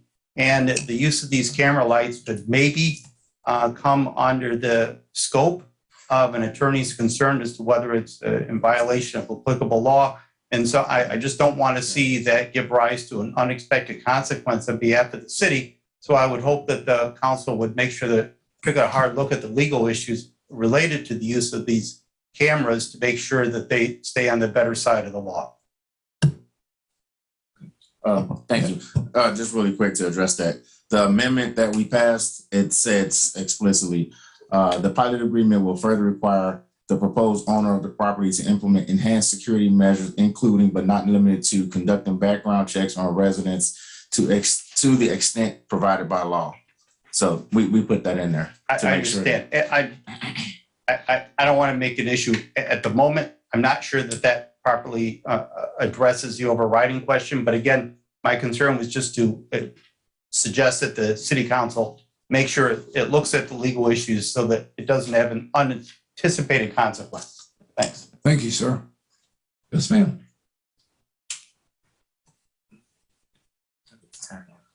Belinda Lee, 606 Gladys Street, Michigan City, Indiana, 46360. So while listening to his presentation, there were a lot of different terms that were thrown out. One was affordable housing, one was tax credit, and one was Section 8. Those programs are not interchangeable. And so when you're looking at tax credit is considered mixed housing, right? It's considered mixed housing. When you're looking at tax credit, you're looking at the Section 8 option, affordable housing, and low-income housing, right? And so what I've seen here, so I am, like I said before, relatively new to the Michigan City area. I've come from the Denver area, Denver, Colorado, where tax credit was used in our town to build what was considered affordable housing. But it's not affordable really for the people who need it. So when you're talking about Section 8, that's a whole nother project that's specifically ran by HUD, right? The funding and within the municipality and the city itself and the state, and right? So it's Section 8. That is a voucher system program, which has limited amounts of vouchers that are set aside within a program. Right? There's maximums based on city size, right? And if you're talking about additions to affordable housing, that term is so loose within financing that is it really going to be affordable since the median income for this area is considered less than $40,000 a year, right? And so I, as a resident here, appreciate, so I'll just put it on the table. I used to work for HUD. Let's start there. I used to work for HUD. So when we're talking, yeah, that's right. I'm really eclectic in my background. And so I'm able to speak on different things from different angles. So when we're talking about affordable housing, affordable needs to be affordable for the people that live there. And when he spoke about just, your letter of kind of introduction and support is great. But if we don't see his full submission to the agency that he has to submit to, then you don't know what you're really supporting. Because an overview sounds great, but the document that he had to submit was extensive. Right. So it's project-based Section 8, which means the people that are currently living there may or may not have the opportunity to continue to live there based on some of the guidelines that go within the project-based tax credit.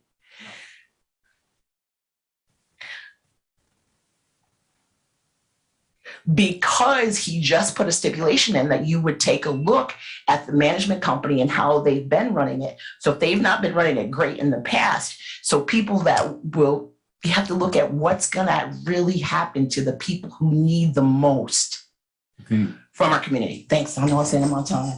Okay, thank you.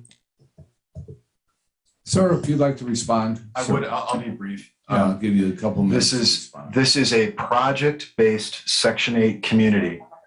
That's okay. Yeah, I'm sorry. I didn't mention it. I thought I did mention Section 8, but it is a project-based Section 8 community. So it's long-term affordable housing, meaning that, as you would know, all of the people that live there currently and everybody that would continue to live there would be paying 30% of their adjusted gross income regardless. That's what project-based Section 8 allows. And it's not vouchers. It's not on the individual, whether you have a voucher. It's if you live in that community, what project-based Section 8 means is that the land itself, the buildings themselves and the units within them, those are, by virtue of being a part of that project, are restricted, income restricted, 30% of the adjusted gross income. Thank you. Thank you, sir. Anyone else from the public wish to speak on this resolution? Anyone else from the public wish to speak on this resolution? Public comment is now closed. Any comments from the council? Motion to approve. Support. Motion to approve by Councilman Fitzpatrick and seconded by Councilman Paul Przybylski. Ms. Nyla on the vote. Ms. Jigus? Aye. Mr. Paul Przybylski? Aye. Mr. Dabney. Aye. Mr. Fitzpatrick. Aye. Mr. Mack. Aye. Mr. Don Prespolinski. Aye. And Mr. Simmons. Aye. We have 7 in favor and no one opposed. Thank you, Ms. Nyla. Our third resolution this evening. A resolution by title only supporting the submission of notice of intent to establish a railroad quiet zone along the South Shore Line owned and operated by the Northern Indiana Commuter Transportation District for all grade crossings from Carroll Ave to Sheridan Ave and supporting necessary funding for grade crossing improvement. And this is introduced by Ms. Deitch, Mr. Simmons, Mr. Dabney, and Ms. Tillman. And do any of the two sponsors that are here this evening wish to comment on this? Yes, I would just like to make a clarification. This is not the double track people. It is the mayor. This is the mayor's request, right? Yeah, this is separate, not double track, but from the mayor's office. Okay. Councilman Dabney? Yeah, real quick. I know when we talked about when double track first came up and I was involved with that from the beginning, they were going to do stage 1 of the double track project that would run from Gary all the way to the boulevard. And then they talked about a stage 2, moving on from the boulevard and going out. And I can't recall, it's been a while, but I thought they were talking, some of these crossings that we're talking about making quiet zones, putting that big investment of money to get all the equipment to make it a quiet zone. I thought that they were going to close some of those crossings. So now my question is, will we be investing money in something that will be closed later?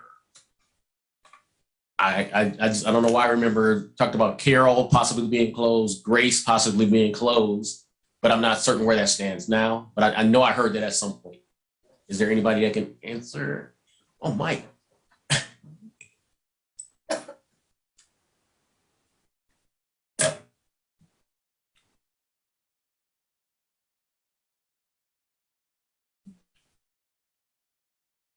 Good evening, Council. Mike Nolan, 2711 Floral Trail, Long Beach, Indiana, 46360.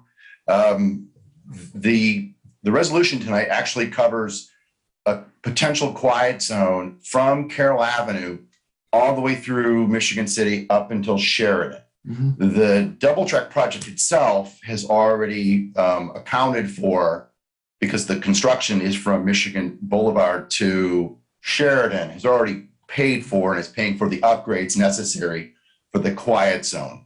However, since the area to the east of Michigan Boulevard is not in the current phase 1 of the double track project, the question came up is, do we want to include that area in the quiet zone as we go forward and petition the Federal Railroad Administration for that approval? And that request for a quiet zone comes from the city. It does not come from the railroad. So you decide as a city if you want to pursue the quiet zone. We as the railroad will support it. It's something we've talked about and we have positioned, as I said, the crossings from Michigan to Sheridan for that. The question is, while we're doing this and while we're going to have a quiet zone, do you want to include and start it at Carroll Avenue where you really are getting into the residences and continue it on through the rest of the city? Your other question was, well, what about phase 2? Yes, in the agreement that was put forth in 2016, we've talked about constructing the remainder of the double track project further east from the boulevard all the way to Carroll. And in the event we get funding for it in the future, we would be closing Carroll and Gray Streets. Now, we'd be working with the city on how that is going to be accomplished. But at some point in time down the road in the future, yes, you would be investing in some potential investment in that area where some of those crossings could be closed. All right. If that answers your question. It does answer the question. Thank you. Any other questions by council members? I have a question for Mike. Yeah, Mr. Nolan. Mr. Nolan. Mr. Nolan, the since you don't have funding going to the east, was there any concern brought up about making a bridge over Carroll Ave? Or does that not meet is the railroad's intent to buy more property over there and make that enlarged switching area in the long term? In the long term, we discussed this back in 2016. In order for the railroad to grow and to add more service, we're landlocked right now at Carroll Ave Yard. We have Trail Creek behind us. We're not going anywhere in that direction. So our campus in Carroll, to keep Carroll active as a yard, is at maximum capacity. So yes, we would be looking to do an expansion. We already have some property that we own today. It's where we use, we have some excess parking over there off Carroll Ave. And so we would look to expand our yard capacity in a potential future development of the double tracking west or east all the way to Carroll Ave. If there were a desire to do a grade separation at Carroll, we would certainly support the city's desire to do it. I certainly know that the mayor has expressed concerns to me and to others about the closure of Carroll Ave, so I understand that concern. This was a discussion in 2016 as well, and part of the discussion was, do we keep Carroll Avenue in its physical location? And what we agreed to do in that 2016 agreement was keep it there for at least 20 years. And one of the things we talked about was the need to be able to expand that yard to add more train capacity, to more yard capacity. Absent that, we would have to, at some point down the road, find a different location. We like being employers here in Michigan City. And it's one of the reasons we and the council actually asked for that inclusion in our 2016 agreement. So would we be opposed to a flyover? No, but that wasn't a condition precedent to closure of Carroll. Okay, and another question I have for you is that with the establishment of this quiet zone, does that change the regulations on how the trains will come in and out through that area? Can they, because my interpretation of the quiet zone, does that have double gates on each sides of the intersection? It's one of the measures that you can use. You have to, every crossing is going to be different. So there's some supplemental safety measures where you can put in concrete medians if you have the physical geography to do it. So what you do is with a concrete median in one gate, that prevents a car from going into the opposite lane of traffic and going around the gate. Sometimes you don't have physical geography to put in the required barrier for a concrete median. So some places there's concrete medians, other places there's 4 quadrant gates. The idea is you don't want a vehicle to be able to go into the opposite lane of traffic and then cross into the path of a train.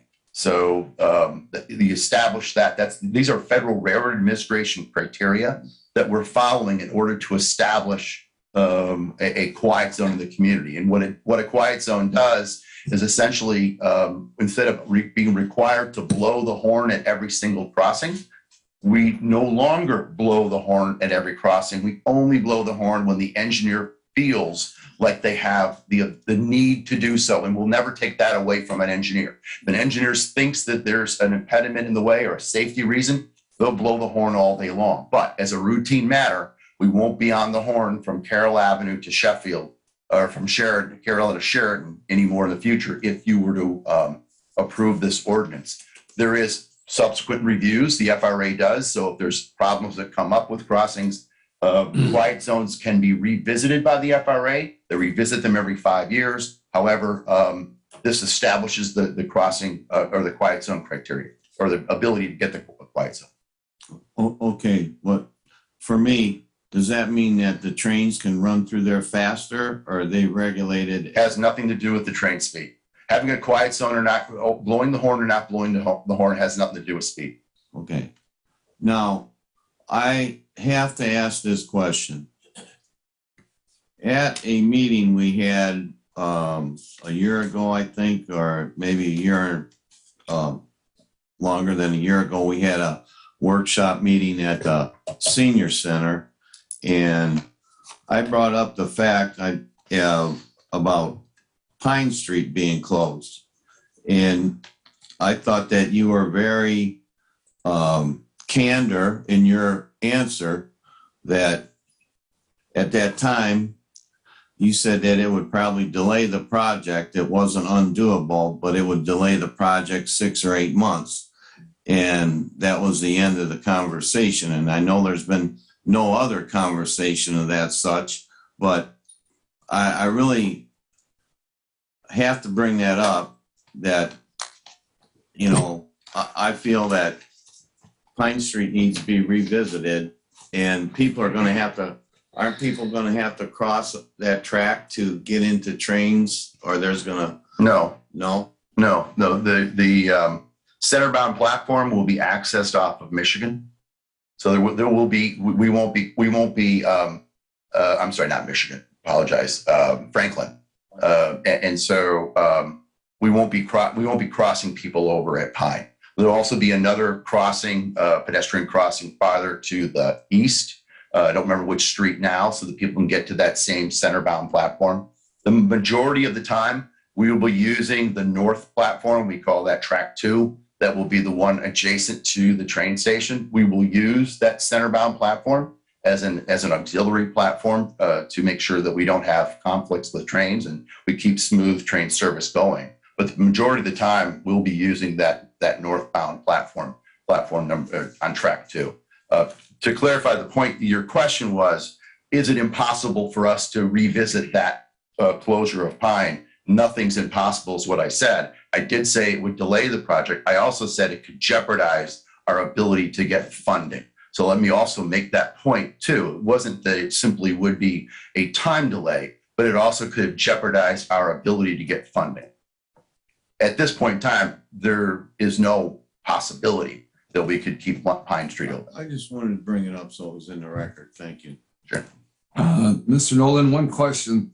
So getting to phase 2 of the double track from Michigan Boulevard going to Carroll Ave, right? Okay.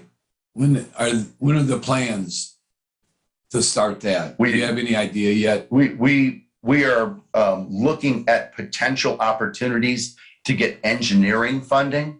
That's going to be a full-blown, it took us 6, 7, 8 years to get to this point now, to we're just beginning construction on the double track project. It's a smaller project in scope, but it's still the same kind of components. There's some complexities in that project. So we'd be talking probably 6 to 8 years or so before we'd be able to achieve that phase 2. I mean, optimistically, would I like to see it quicker? Sure. But I think realistically, you've got to think along those lines. Okay, thank you. Any other questions for Mr. Nolan? Okay, thank you, sir.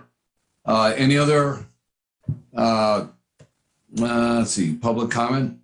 Anyone from the public wish to speak on this resolution? Anyone from the public wish to speak on a resolution?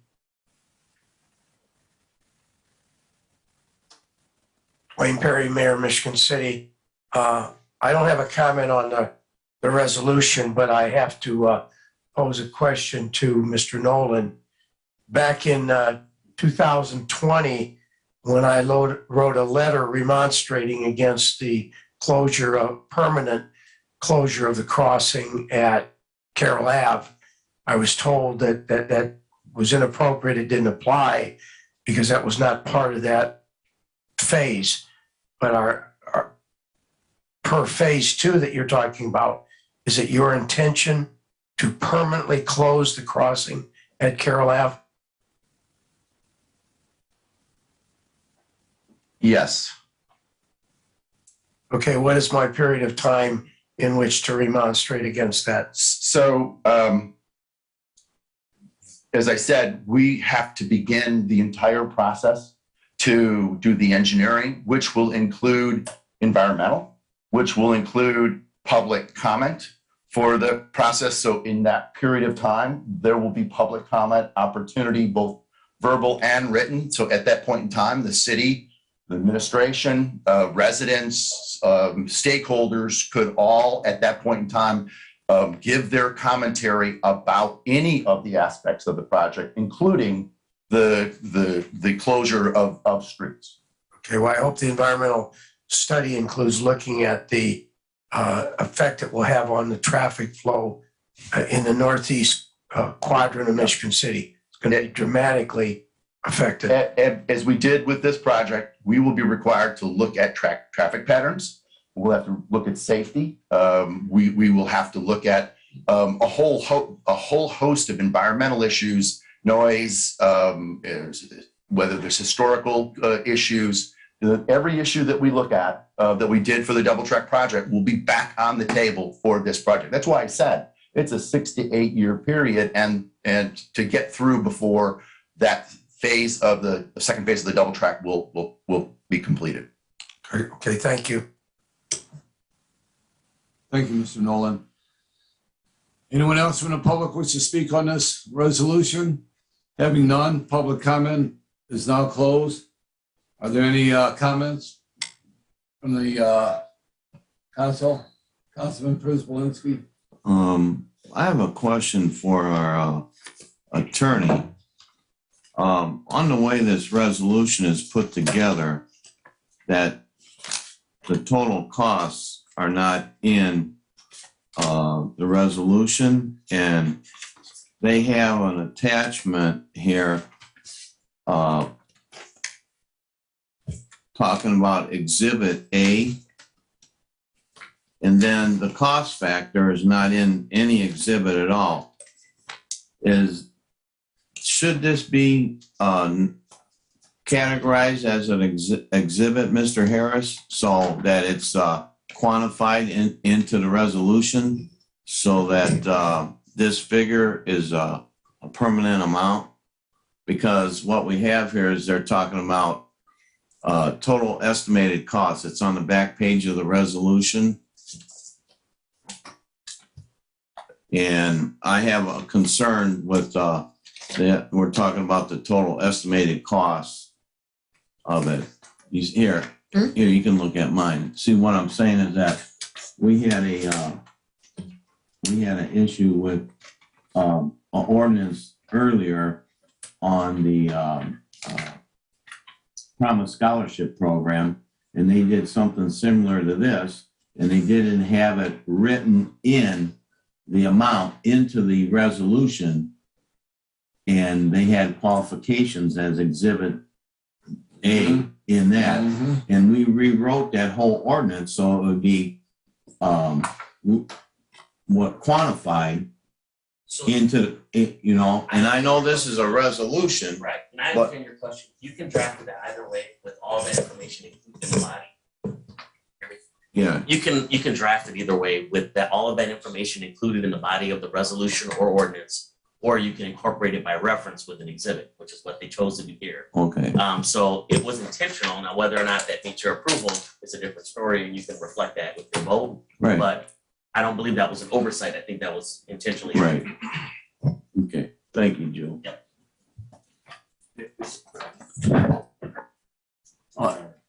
On what subject? On this exhibit. I will let you speak.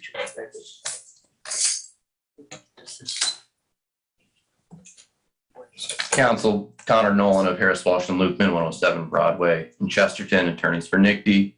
The Exhibit A to the resolution you've been presented with is actually the draft notice of intent that would be submitted to the FRA and to the interested parties.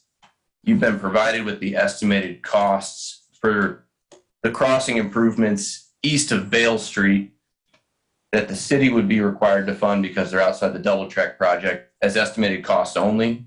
We'd be coming back to you later this year with final total costs for your approval if the city decided to move forward with those crossings. You're, if I may. Councilman Przybylski. So you're saying that, right, you're right. you're saying that this 840,000 is only for everything east? Is that what you just referred to? There should be. Everything east of Vale Street? I believe the 840 total might include Vale, but that is something Nikki's willing to take on as a cost. Okay. Oh, sorry, I apologize. 840 does not include the Vale Street crossing, but Nicky would fund the Vale Street crossing improvements. Okay, thank you. Yeah. Do you have anything else that you wanted to add? Or I do not. I just wanted to clarify what the exhibit was to the resolution. All right, thank you. Mr. Simmons, did you have a comment? Motion to approve. Support. I have one comment.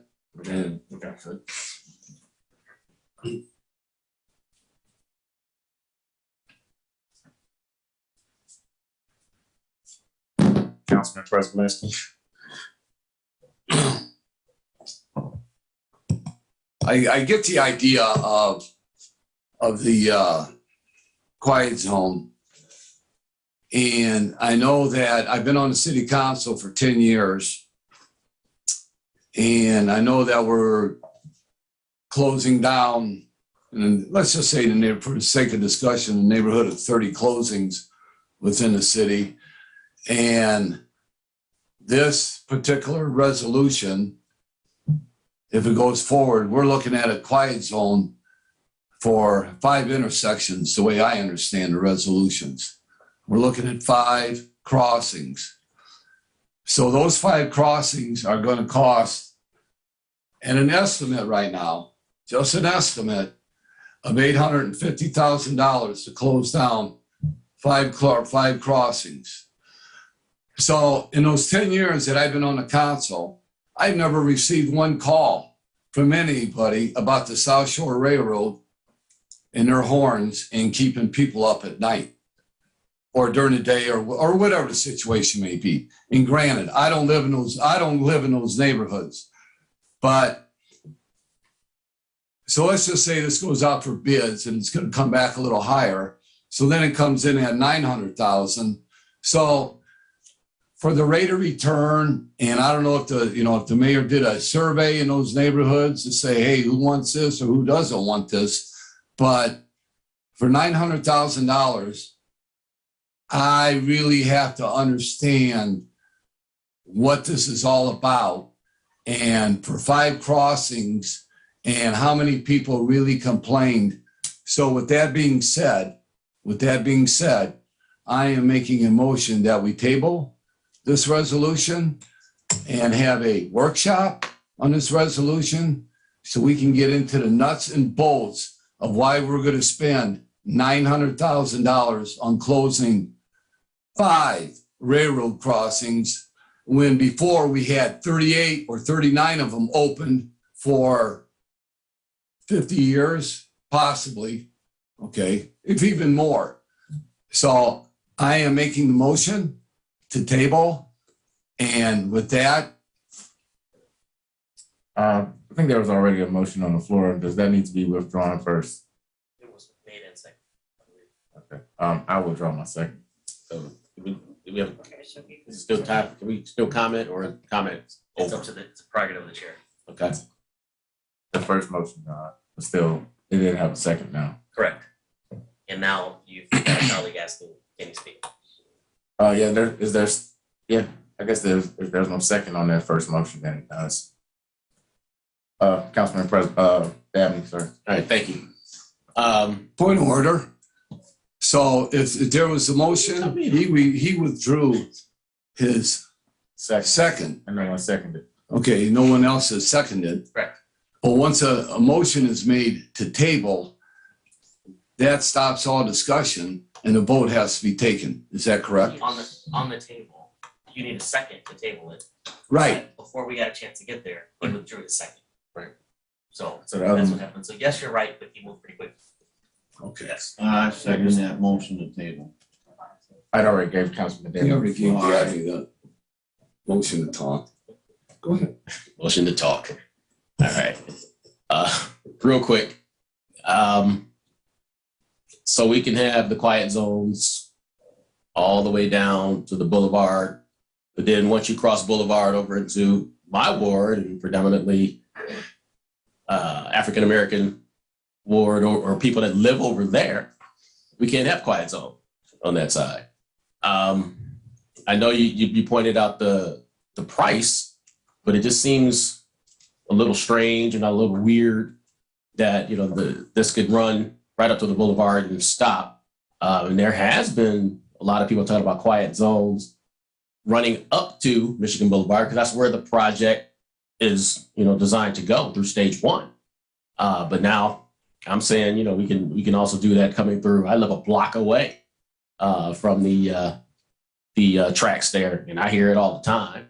I just don't complain about it because, you know, it's just been there all my life. I've lived over there on 213 North Woodland and 405 Thomas Street right now, and I'm close to the tracks. But now we're saying moving across down by Vale and then School Street, Grace, over in there, we can't have quiet zones over there. So it just feels a little uncomfortable to me to say we stop the chance to have quiet zones at the boulevard and then moving into another area of the city, my area of the city, that we can't have quiet zones. Thank you, Councilman. So there was a motion and a second. Yeah, Councilman, it was made by Councilman Don Prespolinski and seconded by Councilman Paul Prespolinski. Ms. Nyla on the vote. Mr. Paul Prespolinski, Aye. Mr. Dabney, To table. Yeah, just for, sorry, I say just for I'm clarity, this sharing. is a motion to table. Mr. Dabney, Aye. Mr. Fitzpatrick, Aye. Mr. Mack, Aye.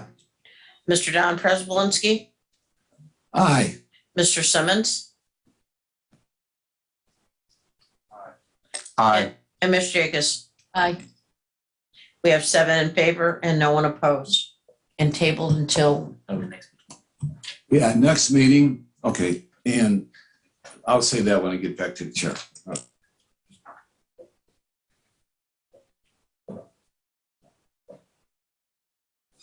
And what I'd like to do as the acting president is assign this to the Streets and Alleys Commission for a workshop before our next meeting, so we can get all the nuts and bolts and the reasons and where the funding's coming from on this whole project. To just say, hey, we need 900,000 and not telling the city council where this money's coming from doesn't fly with me.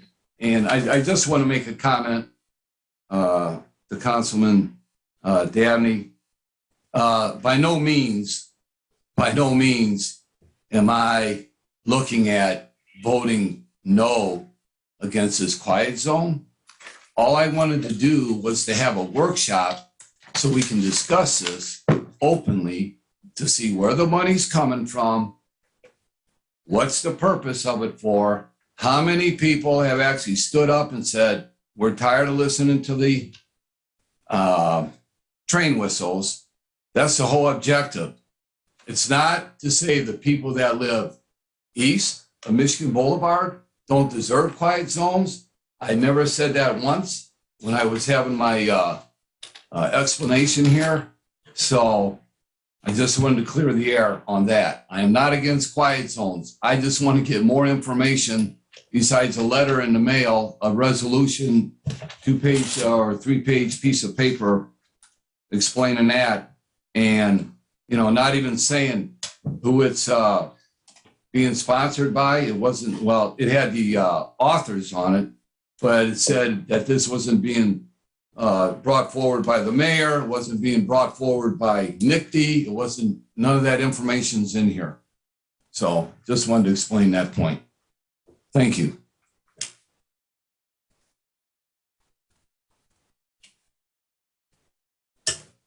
Mr. Mayor?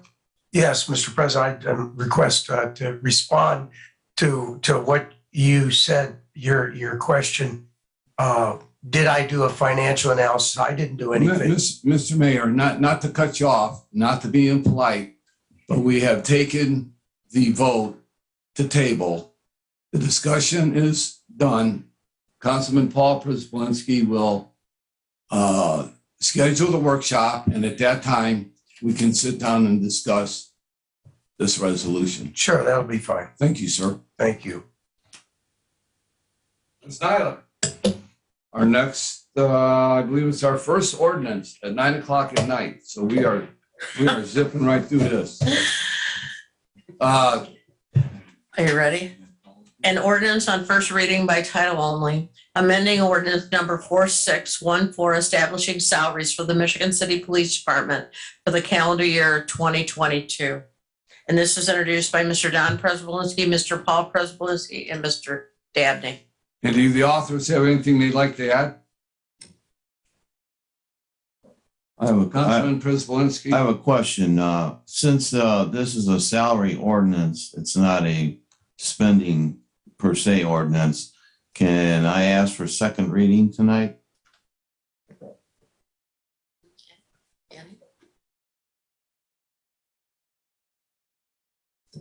Okay. Yes, you can. Okay, I'm going to ask for second reading tonight. Motion. Okay. Well, I can make a motion for to suspend the rules. I have heard on second reading this evening. Okay, we will suspend the rules, but we have to also vote on it to whether we want to have this on second reading this evening also. We just can't have it on second reading. Support. Sean? Okay, there's been a motion and a second for second reading this evening. Ms. Nyla, on the vote? Mr. Dabney? Aye. Mr. Fitzpatrick? Aye. Mr. Mack? Aye. Mr. Don Prespolinski? Aye. Mr. Simmons? Aye. Ms. Jagus? Aye. And Mr. Paul Prespolinski. Definitely aye. We have 7 in favor and no one opposed. Do any of the other sponsors have anything like to say? Mr. Dick, Councilman Dabney? No. Nothing? Anyone from the public wish to speak on this ordinance? Anyone from the public wish to speak on this ordinance? Anyone from the public wish to speak on this ordinance? Having none, public comment is closed. I have nothing that I want to add at this time. So there's been a motion is there a motion to approve on first reading? I So need to moved. read it on second. Right? No, we don't have to do that. No, I know. Okay. It's getting a little late. Anyway, okay, so we did first reading. Moving on to second reading. An ordinance on second reading by title only, amending ordinance number 4614, establishing salaries for the Michigan City Police Department for the calendar year 2022. And this is introduced by Mr. Don Prespolinski, Mr. Paul Prespolinski, and Mr. Dabney. And do the authors have anything they'd like to add at this time? None? Okay, anyone from the public wish to speak on this ordinance? Anyone from the public wish to speak on this ordinance? Anyone from the public wish to speak on this ordinance? Public comment is closed. Any further council comments? Any further council comments? Motion to approve. No. Oh, this is second reading. Yeah, next week, 2 weeks from now. Okay, this will be held over to our next regularly scheduled council meeting on third reading. Ms. Nyla, our next ordinance on first reading by title only. An ordinance on first reading by title only, amending ordinance number 4598, commonly known as the 2022 salary ordinance, to increase the annual salary position within the city of Michigan City and to create the position of grant writer. And this is introduced by Mr. Dabney and Ms. Jagus. And do the authors have anything they'd like to add at this time? Okay, I can go first. Councilwoman yes. Zygas? Yes. So this is basically to use the salary study that we have performed by a professional organization to give all of our department heads a salary that was determined by the study to be an equitable salary. But I think we took 75% of the increase, I believe. This is how this was calculated this time. In addition, a grant writer, to me, is really a crucial part of a city, functioning city, because, and I think the grant writer, I have to look at the job description because it has to be the person that also checks with compliance, make sure it's all compliant. So this person will be writing grants and then checking to make sure that we follow along all the stipulations to get the money. I mean, that would fund itself right away. And I think we are missing on a lot of things because to write a grant is really a lot of hard work. And if we had a dedicated person to do that, I think that would actually be much more beneficial financially to the city if we did that.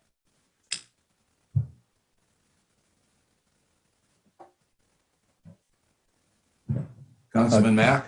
I'd just like to be added as a co-sponsor. Please add Councilman Mack as a co-sponsor to this ordinance. Councilman Dabney? Yeah, just real quick. This ordinance came about due to, salaries were given to or raises were given to our salaried employees throughout the last budget time. And we had a salary study in front of us, which is now probably 3-4 years old. How old is that now? How many years? Yeah. And we're still fighting to bring people up to a salary study that's 3-4 years old. But during the hearings, the salary study was put out there, made recommendation on what the people should be making based upon their responsibilities of their job, their duties, and everything like that. But we decided to go through line by line and decide to make our own raises, what we thought these people should be receiving. And eventually that exercise produced folks that received as much as 96% of that proposed raise, down to other people that received as low as 11%. And so it's just kind of all over the board. And I didn't see that as being fair and equitable to our work staff here in Michigan City. And quite frankly, that night when this passed, I actually apologized to the city workers because I thought it was a travesty back then. I think it's a travesty right now. So now we've come up with a proposal to try to get them up to 75% of that proposed salary study raise, not 100%, 75%. It's not a money issue. 100% was actually worked into the previous budget. It was approved for 100%. When the budget came to us to review, it was already done at 100%. So now we're coming back and asking for a smaller slice of that proposed raise through the salary study of 75%. So it's not a money issue. So somebody's going to ask, well, how much is that going to cost for this, that, and the other? This was already put in the budget. This was already in the balanced budget. Where in that budget, there was still more revenue than there was expenses.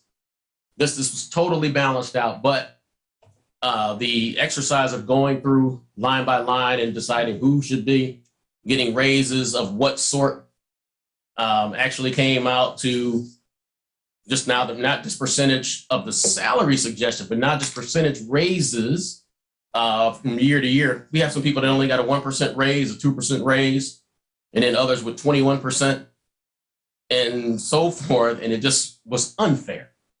I think it was unfair. So now I get a chance to come back, or we get a chance to come back and try to make some of that right.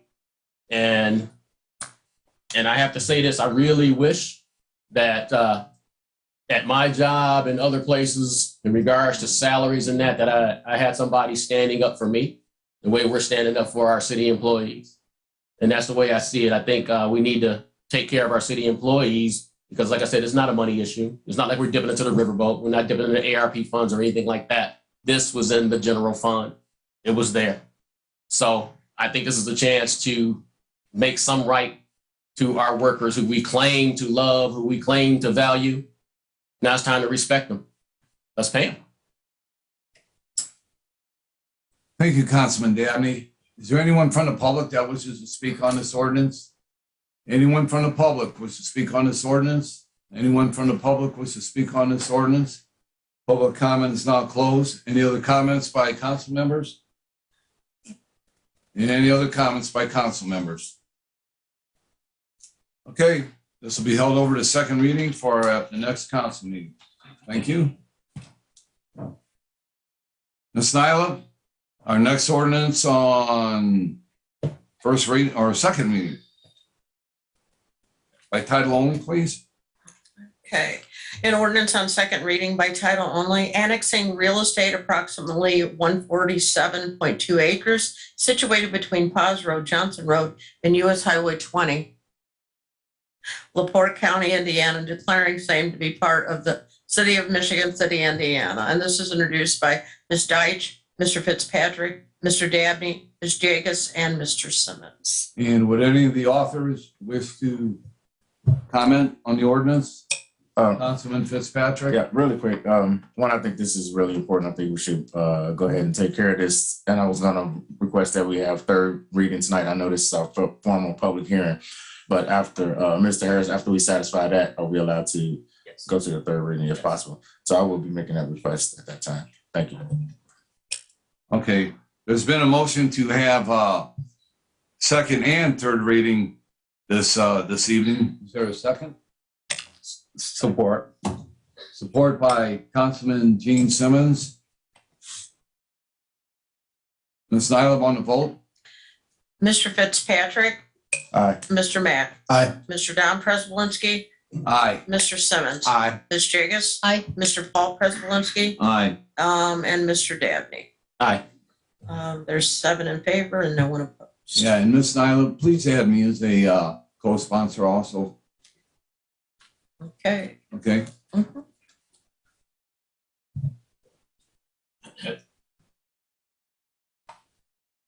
And also this evening, on second reading, we will have a formal public hearing being held this evening. So if there's anyone from the public that wishes to speak for or against this ordinance, come forward. Yes, Mr. President, I'd like to speak of the condition of Paz Road. This is Paz Road. Your name and Tommy Kolovic, 1316 Ohio Street.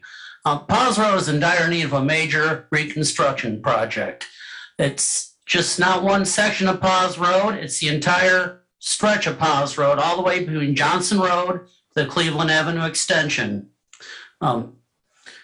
This is where Michigan City High School is located. One of the first impressions people get from our city, they come from all over. We host our events on a nightly basis. They come from all over northern Indiana, the entire state.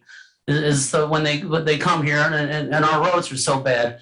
Got a legal question. Could we apply for federal money to get that fixed? We now have a very large U.S. Army Reserve base located at Paz Road and Woodland. Could you please say germane to the subject and about the annexation? That's what we're talking about. Well, we're going to annex this, and there's going to be a large company coming local apparently. So that's. I understand your point. I understand. Well, then I'll wait for the general public comment and make my comments. And thank you. Thank you, sir.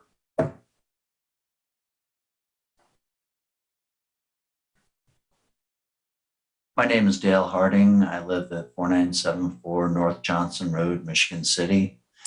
And honestly, this moment is more or less a fact-finding, kind of thing for me, because I otherwise was unaware of what's going in there and why the city wants to annex it in the first place. The only way that I found out was through a very vague Northwest Indiana Times article.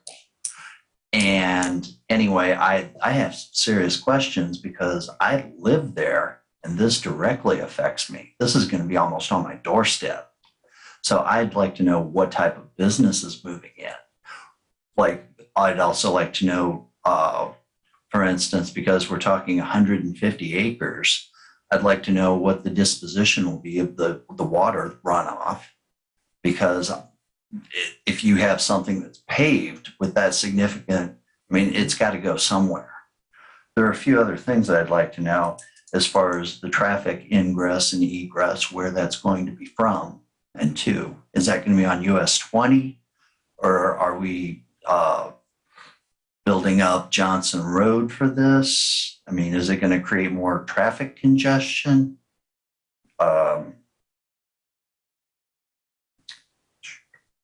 And I just need to know what kind of effects that this is going to be.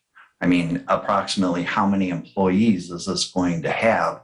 I'm the person that stands up and says, you know, when it comes to people crying for affordable housing, I'd rather see marketable housing where you have jobs that people can afford the market rate housing, as opposed to just adding more, you know. But yet I also need to know, is this something, I mean, how is it going to affect the existing community there? I mean, is it something that, is there a chance that there may be hazardous materials that seep into the water? These are things that, you know, need to be addressed. And, you know, this is the first that I've actually had any opportunity. And I was wondering, can any of these questions be answered? Well, I will say this. I can't answer all the questions, you know, that you have asked, and they're very, very valid concerns. I have been told and informed of, you know, something that'll be happening out there, but and no one on the city council is supposed to be indulged in discussing this project with the public. The way I was informed is that this is going to be some type of announcement is going to be made, what's going on that property. We're in the process of annexing the property. And that's all I can say about the project. Okay. Is there a source that you can direct me to? Okay.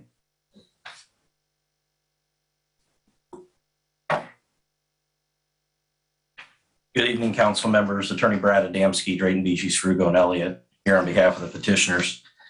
All good questions, all good concerns brought up by the public that will be addressed.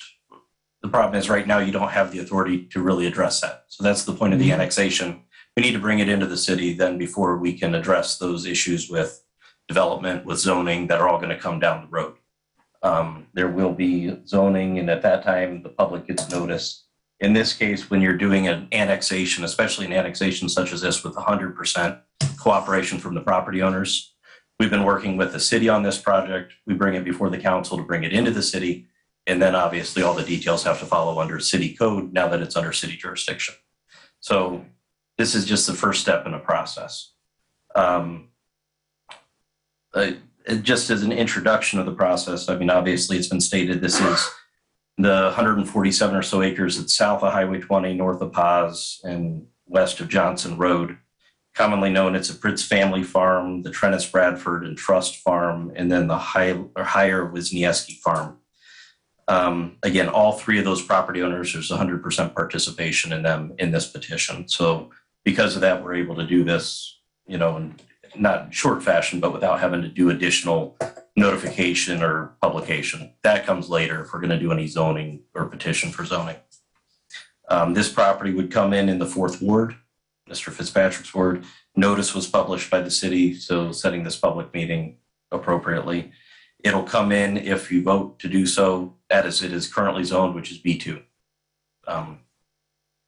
There was a written fiscal plan which was presented at your last meeting on March 15th and actually adopted by resolution, resolution 4835. That's got the details that's been put before this county or city council, stating how this meets the requirements for annexation. We meet the contiguity requirements, meaning that more than 1/8 of the border is already contiguous with the city, the existing city of Michigan City.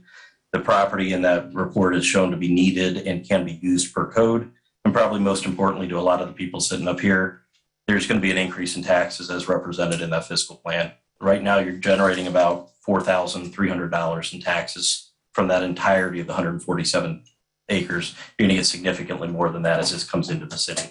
and should it be developed later. But again, those issues with development, the public should know there'll be public outreach, but there may be public outreach, but there will certainly be public hearing and public notice if anything of that nature is going on.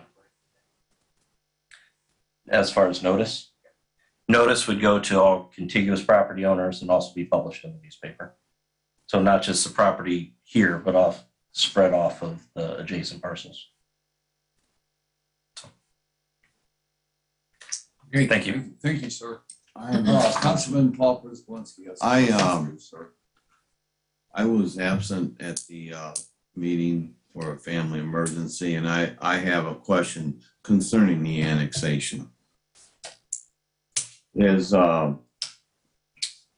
water and sewer going to be accommodated to the site through the city, or is the developer going to pay for all that cost? I believe the fiscal plan represented a very minimal cost to the city to that, as in a lot of the infrastructure is already there. But obviously that would be something that as a development gets designed and approved by the city or by the city building department, that'll have to be, those details to be worked out. But the fiscal plan, I believe, addressed that, and it was a very minimal cost to the city. We do have a couple of the developers here that maybe can answer that in more detail, but I believe that was addressed by the fiscal plan. Okay. So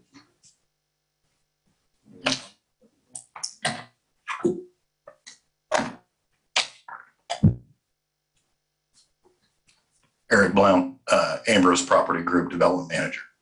And to your question, Councilman, yes, we have discussed that not only with the city, but also with the utility companies. And we're working with them to come to an amenable agreement on how to extend those utilities at a minimal cost to the city through our development. And what is your minimal cost at the present? Currently, there is no cost. All the extensions to our site would be at development cost. Well, there's a cost because you said you're trying to mitigate the cost to the city. So I'd like to know what's the minimum of the mitigation.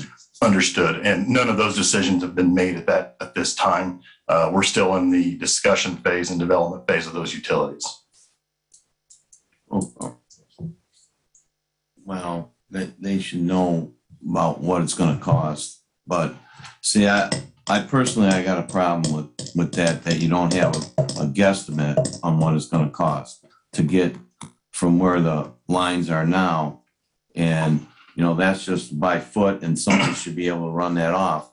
And, all those construction costs, because I don't want to get into a major cost because there was land annexed out on the east side of town. And now we're looking at spending over $3 million to run, I think it's over $3 million to run water and sewer out there. I hope that's very low cost for that partial out there, because I do know that one of the owners already had a line underneath Highway 20. That doesn't extend into the property? No, sir. Just based on preliminary findings, those points of connection, one that is under US 20, the other is not. But to clarify, the extensions from the existing point of connections would extend to our property by developer. However, it's the city's request that they want to extend all the way to Johnson Road. And that component would be by the city as it goes beyond our property line, or what our new property line would be. Okay, thank you. Does that clarify? That's excellent. Right, clarification. Thank you. Thank you, gentlemen. Does anyone from the public else wish to speak on this ordinance? Anyone else from the public wish to speak on this ordinance? Anyone else from the public wish to speak on this ordinance? Public comment is over. Third reading. Ms. Nyla? An ordinance on third reading By title only? by Sorry. title only, annexing real estate approximately 147.2 acres situated between Paz Road, Johnson Road, and US Highway 20, LaPorte County, Indiana, declaring same to part of the city of Michigan City, Indiana. And this is introduced by Ms. Deitch, Mr. Fitzpatrick, Mr. Dabney, Ms. Jagus, and Mr. Simmons, and Mr. Don Prespolinski would like to be added. And do the authors have anything that they'd like to add at this time? No comments by the authors? Anyone from the public wish to speak on this ordinance? Anyone from the public wish to speak on this ordinance? Anyone from the public wish to speak on this ordinance? Public comment is now closed. Any comments from the council? Councilman Dabney? Motion to approve. Councilman, or Support. motion to approve by Councilman Dabney and seconded by Councilman Fitzpatrick. Ms. Nyla on the vote. Mr. Mack? Aye. Mr. Don Prespolinski? Aye. Mr. Simmons? Aye. Ms. Jagus? Aye. Mr. Paul Prespolinski? Aye. Mr. Dabney? Aye. And Mr. Fitzpatrick? Aye. We have 7 in favor and no one opposed. Thank you. All right, congratulations, sir. Folks. Ms. Nyla, our next ordinance on second reading. An ordinance on second reading by title only, approving additional appropriation in the budget of the Common Council and the general fund for additional funding for the Common Council's 2022 legal services contract. And this is introduced by Ms. Deitch and Ms. Tillman. And neither one of the sponsors are here this evening to comment on it. Is there anyone from the public that wishes to speak on this ordinance? Anyone from the public wishes to speak on this ordinance? Anyone from the public wishes to speak on this ordinance? Did you say formal? And yes, thank you, Ms. Nyland. Tonight we'll also have a formal public hearing on this ordinance. And does anyone else wish to speak on this ordinance? Public comment is now closed. Council comments? Mr. President, I would like to make a motion to have suspend the rules and have this on third reading tonight. There's been a motion for second and third reading. Is there a second for third reading? Support. Okay. Councilman Fitzpatrick, seconded. Yeah, and Councilman Dabney, I know you put your light on, but your cup was in the way there. Also So. support that, Sean. All right. Yeah, I wasn't trying to ignore you down there, but the cup was in the way. All right, okay. Okay, so we got a motion by Councilman Paul Prespolinski and seconded by Councilman Fitzpatrick on the vote. Ms. Nyla? Mr. Don Prespolinski? Aye. Ms. Simmons? Aye. Ms. Jigus? Aye. Mr. Paul Prespolinski? Aye. Mr. Dabney? Aye. Mr. Fitzpatrick? Aye. And Mr. Mack? Aye. We have 7 in favor and no one opposed. Okay, thank you, Ms. Nyla. Ms. Nyla, if you would please, on third reading. An ordinance on third By reading title by only. title only, approving additional appropriation in the budget of the Common Council and the general fund for additional funding for the Common Council's 2022 legal service contract. And this is introduced by Ms. Deitch and Ms. Tillman. And neither one of the authors are here this evening. Is there anyone from the public that wishes to speak on this ordinance? Anyone from the public wish to speak on this ordinance? Anyone from the public wish to speak on this ordinance? Public comment is now closed. Any council comments? I just like to make a motion to adopt. All right, Councilman Paul Prespolinski. Support. made a motion. Council, seconded by Councilman Dabney. Ms. Nyla on the vote. Gotta wait till. Mr. Simmons? Aye. Ms. Jigus? Aye. Mr. Paul Prespolinski? Aye. Mr. Dabney? Aye. Mr. Fitzpatrick? Aye. And Mr. Mack? Aye.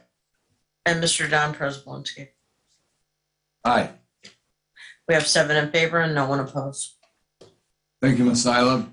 Our next ordinance on second reading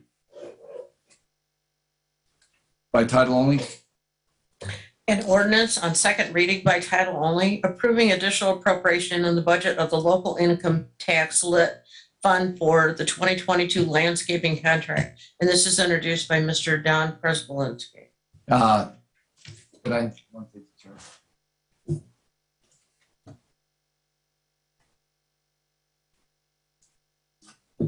Councilman Don Prespolinski.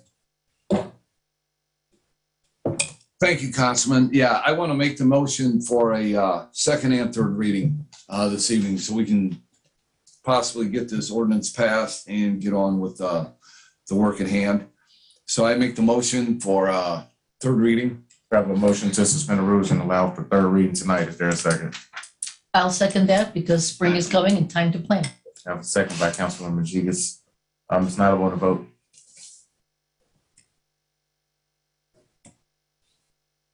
I'm getting there.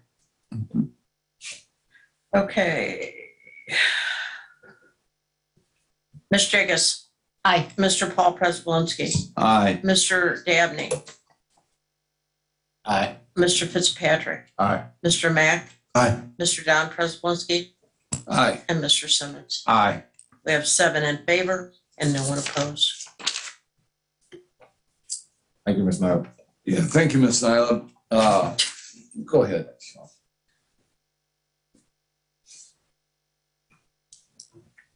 Are there any council members that wish to, or the authors? I'm the author. I'm the only author. So what we have here is, like I explained at the last meeting when I introduced it, $100,000, and this is going to take care of the grass cutting on Franklin Street from 11th down to Cool Spring Ave, and for total maintenance from Highway 12 down to 11th Street on the medians, the grass median, the planter areas, the rain garden areas, and the easements going down the sides of the street.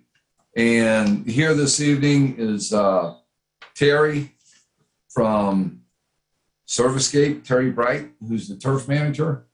Yeah, because I know at the last council meeting, there were a couple questions. I know Councilwoman Zygas has some questions about the herbicides and the pesticides. And this gentleman is here this evening to address those. Okay. Yeah, go ahead, Dahlia. So I did already talk to Clay Putnam. I had a conversation with him. So Right. I just need a clarification because there was mention of Roundup and all kinds of pesticides and things like that. And the whole idea of the rain gardens was to slow down infiltration of stormwater Right. to help clean it. But it was clarified to me that none of those are going to be used in the rain gardens. And those were mostly for maybe squirting between, like in the concrete areas where they don't want something to grow or whatever. So it's going to be, as they put it here, they're going to say like it's going to be treated with, in the lawns and landscape beds, and then they're made in a professional, responsible manner by state licensed technicians using state and federally approved products applied with carefully calibrated methods. So I think that's a good idea to maintain the rain gardens. And I was told that there will be some rain garden maintenance, the scope of work, weeding, hand weeding, spring cleanup, and cutting back. And if I could just request, and I don't know if this is part of your scope, but if you are going to replace plants, please, check out, there was an instruction manual when these were built, but make sure they're native planting that are Yes, suitable for we that are. instead of petunias or something like that. I don't want my our rain gardens to turn into a petunia garden. So I did get some clarification, and I think we do need to have a nicer view there. And rain gardens usually look good after about 4 or 5 years if they are perfectly maintained, and ours were not. So that's what we need. Thank you. Any other questions from council members? Councilman Paul Prespolinski. Dang it. I'm sorry about that. I have a concern about the not so much the pesticides in that, but in the rain gardens. Yes. I did notice that there was a very good amount of milkweed in there. Right. And last year, that the individual that was in charge of vector control was in there weed whacking them. And by the time I saw them, they were already doing like 2 or 3 of them. But I don't know if that's in an instruction manual, but do you guys know about this instruction manual and what plants were in there? Because I mean, this is new to me. We have been doing work for the city for many years. Right. We did have the green infrastructure pamphlet. Yeah. I do believe we still do, but I was told to get a hold of the Shannon. Was it? Yeah. She would have that information. Right. So if it need be, we can get a hold of her, find out what needs to be replaced in there. And with our professional people that we have, we already know about natural plants and everything. My thing with milkweed is this, is that that's the only plant that monarch butterflies feed on and lay their eggs on. Right. Okay. And so I would hope that we keep that to be environmentally friendly, you know, and I've been into this for many years, and I was amazed to see the amount of milkweed that had transplanted itself in there. But I was glad, right? You know, because it's doing its job too. But, you know, is this what I got to ask you this question? Why and how are we going to get the water turned on? And that's my problem with this whole project, because I know that I was told that you guys inspect it and you don't repair it, and that the city was made aware of it. And, you know, to me, this is a problem because it's going to look bad until it has to have an adequate amount of water. And, you know, those things can be adjusted when we're in might be in a drought period, and the city can adjust it. So I understand in the old contracts that the city forester was supposed to be down there reviewing what was going on and in charge of maintenance and blah, blah, blah. But evidently we're not at that point anymore. So do you guys make out a repair list on the water systems and turn it into the city? Yes, we do. And you've done that. The water on Wabash does work. Yeah. We did turn it on last year. Okay. The water on South Franklin works, and that was on last year. The water on Franklin Square cannot be turned on because there are breakers underneath the streets that are illegal by the state of Indiana.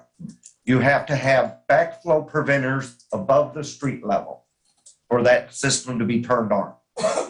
So did anybody work up a cost estimate to get that fixed? We, ServiceScape contacted D&M, and they worked up something at one point. I think it was last year or the year before. I'm not positive on that. Okay. But we could do that again. Okay. And that's not a problem. Yeah, because I mean, if we're going to have a system, we might as well have it working. And Michigan Boulevard, that is under the sanitation department, and there is a break underneath Michigan Boulevard it is the main line that feeds that. And it was discussed that the water department fixed that. And then all of the Netafin, which is drip line that runs along there, has been tore up, broken in places. So it all needs either replaced, or it was suggested putting in heads instead of the Netafin, because the Netafin doesn't last as long. Right. And with planting annuals down there, they're always cutting into the Netafin. The last 2 years, the water department or the sanitation department has used their truck to water Michigan Boulevard. Did anybody do you know if the water department, if anybody worked up an estimate on fixing that? And where's that line problem at? Is it on 8th Street? It's 8th Street and the Boulevard in that area. I believe. Okay. And I do not know anything about what the city has done. Okay. As far as their part. All right. Thanks. Okay. Thank you, Terry. Any other questions from council members? Terry? Okay, and just to answer some questions, and I know it came up from some council members. Sean Smith is going to be the individual from the city that's going to be administering this contract and watching over the work that is being done.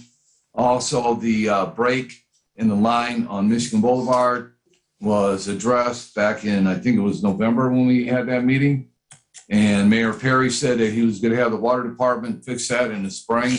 So it's up to the administration to get that line taken care of. And that's it as far as that goes. And the water on Wabash Street, talking to Terry, he's well aware of how to work it, how to get the water out to through the system. And I don't see any problems whatsoever being there. And, we get these rain gardens put back in good shape. And I think it's going to look beautiful once these guys get down there and get it working and clean it up. So, pardon? Yes, I know. Thank you. Okay, thank you, Terry. At this time, we're going to have a formal public hearing on this. Is there anyone from the public that wishes to speak on this ordinance? Anyone from the public wish to speak on this ordinance? Anyone from the public wish to speak on this ordinance? Having none, Ms. Nyla, third reading by title only. An ordinance on third reading by title only, approving additional appropriation in the budget of the local income tax lit fund for the 2022 landscaping contract. And this is introduced by Mr. Don Prespolinski. And I have no further comments. Anyone from the public wish to speak on this ordinance? Anyone from the public wish to speak on this ordinance? Anyone from the public wish to speak on this ordinance? Having none. Any council comments? I'd like to make a motion to adopt. A motion to adopt by Councilman Paul Prespolinski. I'll second. Seconded by Councilwoman Dahlia Zeigis. Ms. Nyla, on the vote. Mr. Simmons, Aye. Ms. Jagus, Aye. Mr. Paul Prespolinski, Aye. Mr. Dabney, Aye. Mr. Sean Patrick, Aye. Mr. Mack, Aye. and Mr. Don Prespolinski. Aye. We have 7 in favor and no one opposed. All right, thank you, Ms. Nyla. And our final ordinance of the evening, Ms. Nyla. An ordinance on second reading by title only, approving additional appropriation in the budget of the local income tax lit fund to provide funding for professional services to prepare fiscal plan for the voluntary annexation petition filed by Pritz Family LLC, ETAL, and this is introduced by Mr. Dabney. And does the author have anything he'd like to add at this time? Not at this time. Okay. Anyone from the public wish to speak on this ordinance?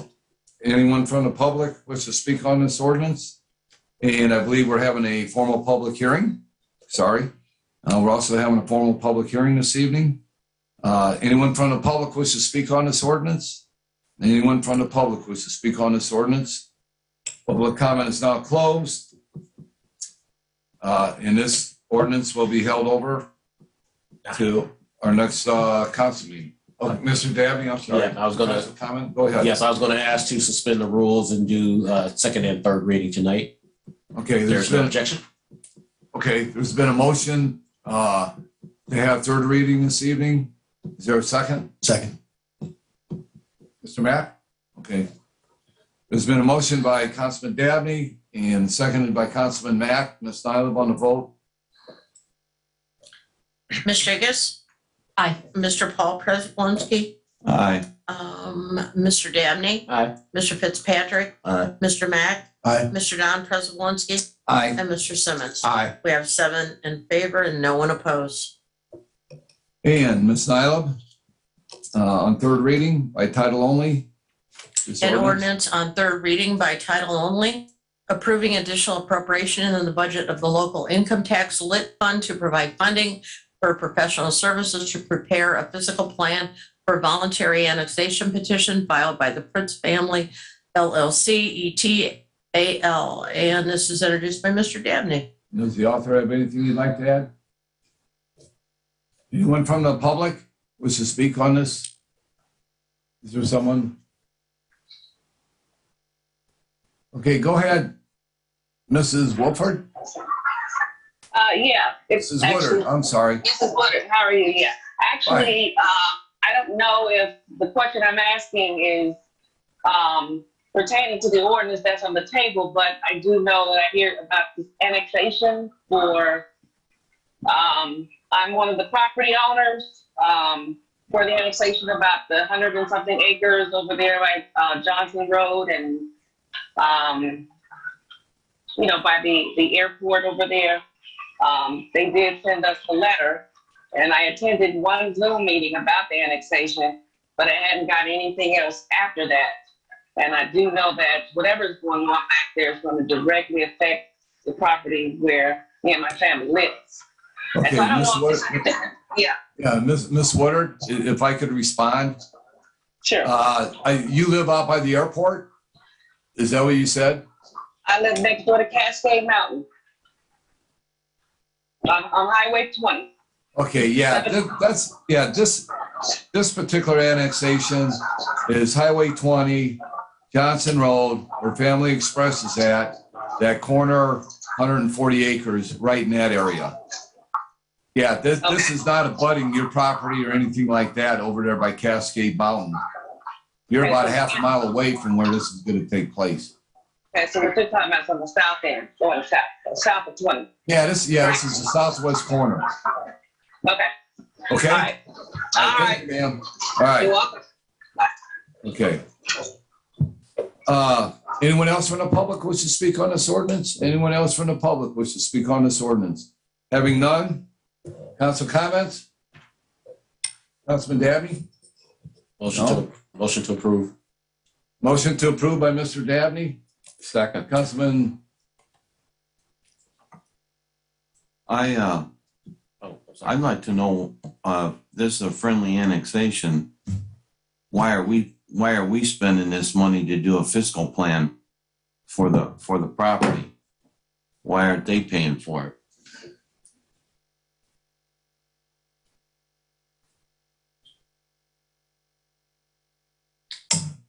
Whenever you, and I'm probably not the one to answer this, but when you do these annexations, you have to come up with the fiscal plan. You're annexing the property into Michigan City proper. We come up with the fiscal plan.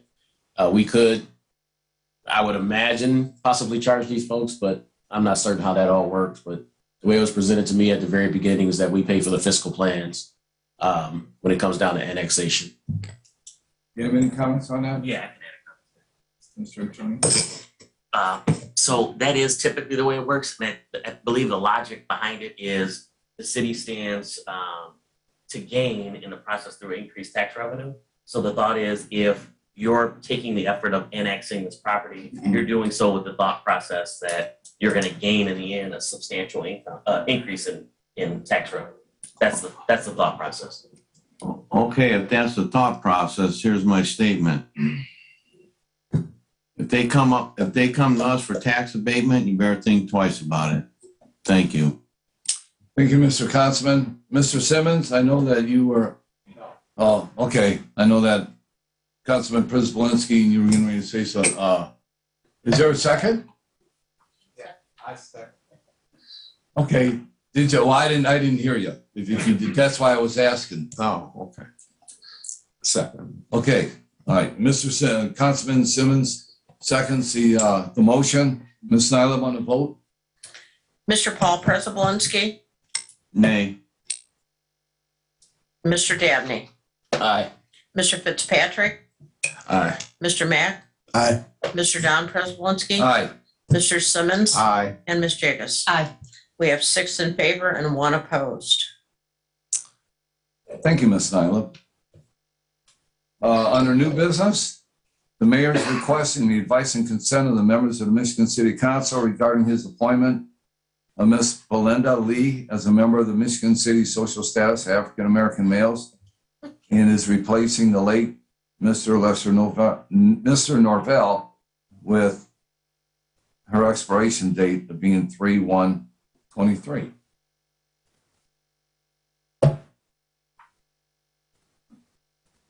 I know I heard that name here tonight. That's why you've been sitting so patiently. Oh, thanks. Yeah. Belinda Lee, 606 Gladys, Michigan City, Indiana, 46360. Hi. Yeah. Under normal circumstances, I am a person who listens very thoroughly and just takes good notes. So I'm here. Like I said earlier, I'm a Republican. I was born and reared in this town. I've been gone for 35 years. I came back. I've worked for, since I've been back, I've worked for Horizon Bank, no longer employed there. Worked for the Michigan City Housing Authority, no longer employed there. I came in as a contractor. And so I'm looking to be involved in my community. The only way to be involved in your community is to be involved in your community. Okay. Very good. Yeah, Do you have I any guess, questions are for there me? any questions for Mrs. Lee? Okay. I'm glad you're getting involved. Thank you. You know I am. That's my comment for tonight. All right, thank you very much. Thank you, yeah. All right, next, FYI, the mayor is requesting the advice and consent of the members of the Michigan City Council regarding his reappointment of Mr. John Haynes as a member of the Michigan City Port Authority with appointment continuing and will expire 4/12/2026. Unfinished business, nominations. The council has one appointment to the Michigan City Sustainability Commission expiring May 1, 2022. And Ms. Nyla, are there any citizens that have applied for the Sustainability Commission? Yes, there was Miss Kimberly Williams and Mr. Michael Vincent. Yeah. So those two that Ms. Nyla just read off are two that have their, I'd like to nominate Miss Kimberly Williams. they have their sheet filled out.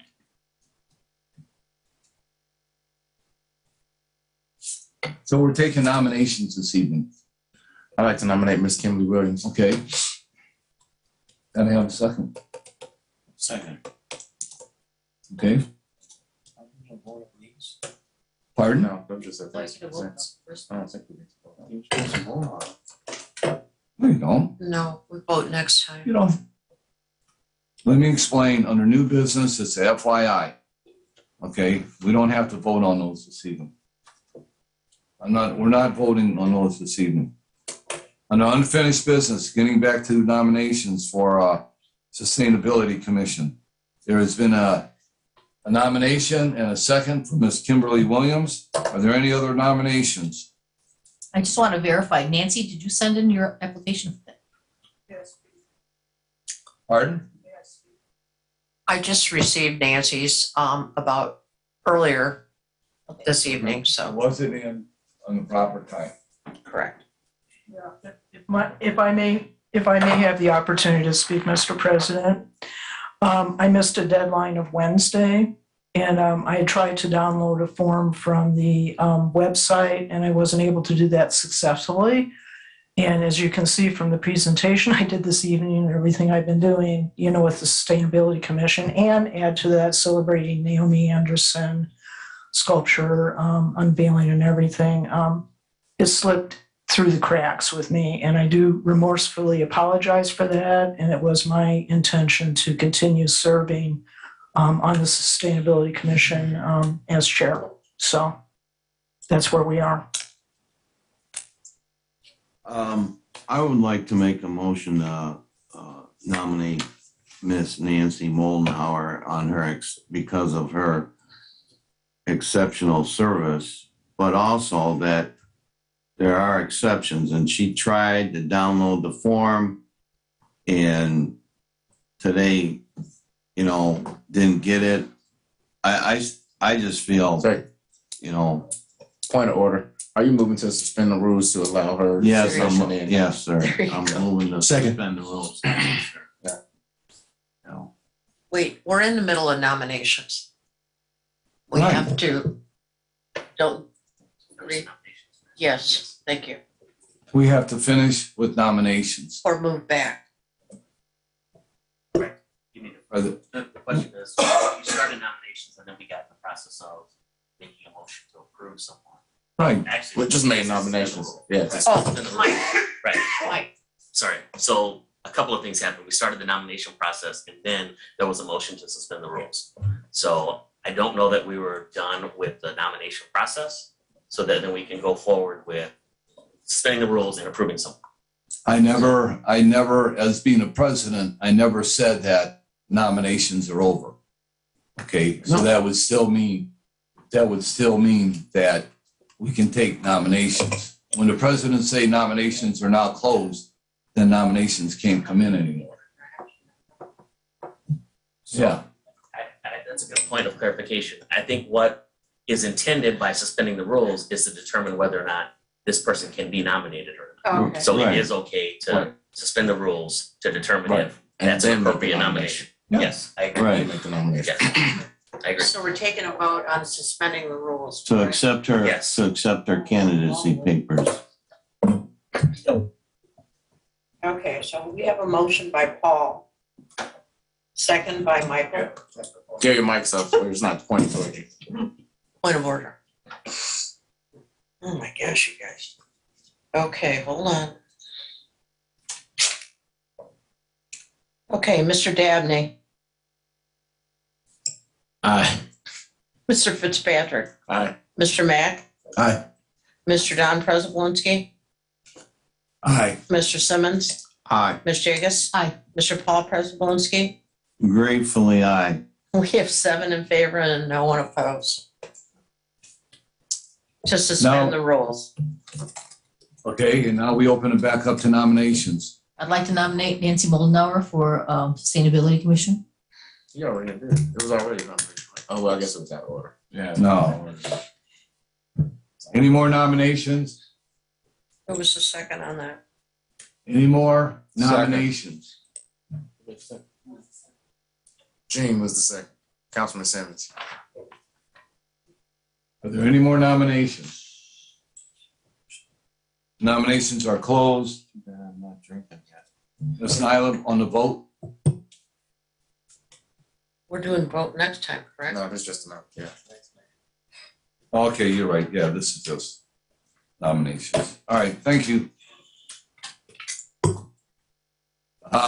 Finally, nominations for the following appointments to the Commission on Social Status of African American Males. The incumbents are Ms. Albertine Allen, who has resigned, and Dr. Wendell McCollum. Are there any nominations? Any nominations?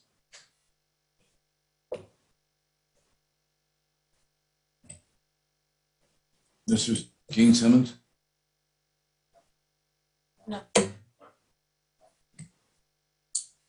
No? Yeah, Yeah. yeah, because he's just an incumbent now, Yeah. and he has to be renominated. Okay.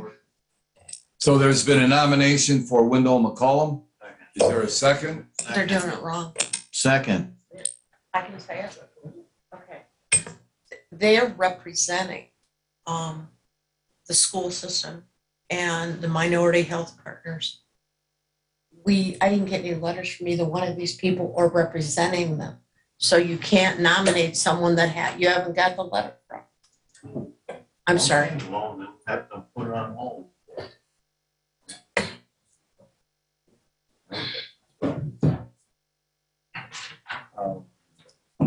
Okay, at this time, So those nominations, there are no nominations and those positions are open.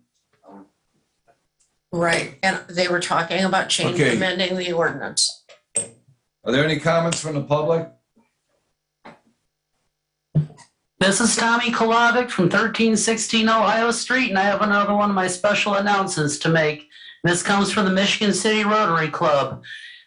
Join us as we present this year's Paul J. Alinsky Excellence Award to Angie Nelson Deitch. She will be honored and presented with a replica of the Paul Alinsky Memorial, along with a contribution to a charity of her choice. The award will be presented at the Rotary Club's meeting at 12 p.m. noon on Thursday, April 14th at the Salvation Army, 1201 South Franklin Street, Michigan City. This event is open to the public and lunch is available for $15 per person at the door. Angie is the president of IND Squared Consulting, LLC, and serves on the Michigan City County Council at large as current council president. She was nominated by Chris Pate, executive director of United Way of LaPorte County. Thank you.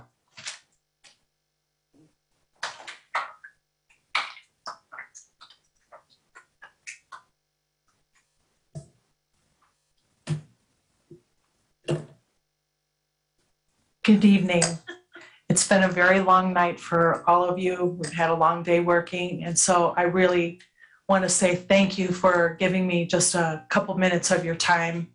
My name is Brenda Stellama, and I have the honor to work for Family Advocates here in LaPorte County.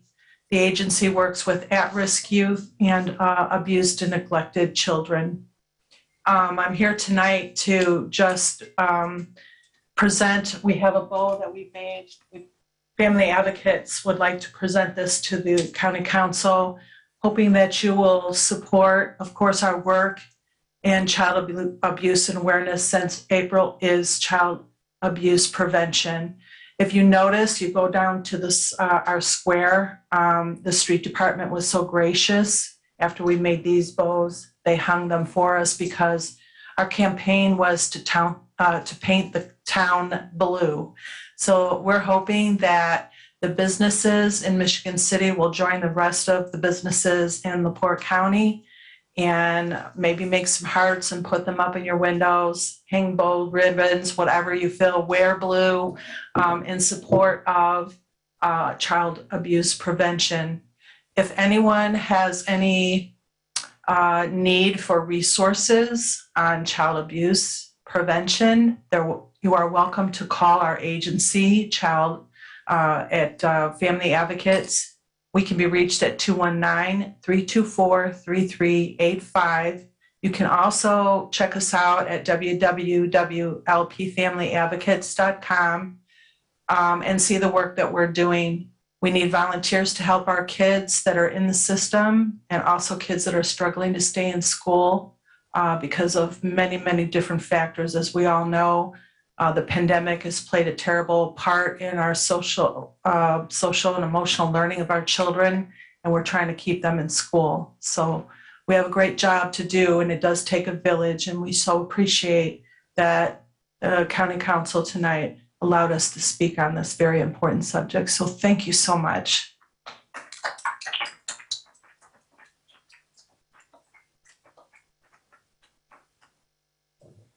Brenda, if I may say, I just want to thank you for staying 3.5 hours to talk to us about this. This is fantastic. And is there anyone else? I know you have those bows in the downtown area, but I mean, is there anywhere else in town that your organization would like to have them, put up? Like, Michigan Boulevard, and there's spots up and down Michigan Boulevard, Franklin Street. If anybody is, I think the easy way to administer this, President Prespolinski, would be if any business or person is interested in having a bow, we're accepting donations for $20. We'll make the bow for you. We'll deliver them for you, whatever it would take. Please be in contact. You can ask for me at, again, 219-324-3385. We've had a great response from people, and we are just excited to know that our community is willing to paint the town blue for the full amount of April. So we appreciate that. And all right, it's late. So yes, please contact us. We'll help you in any way we can. Okay, thank you. Thank you again. All right, very good. Any other public comment?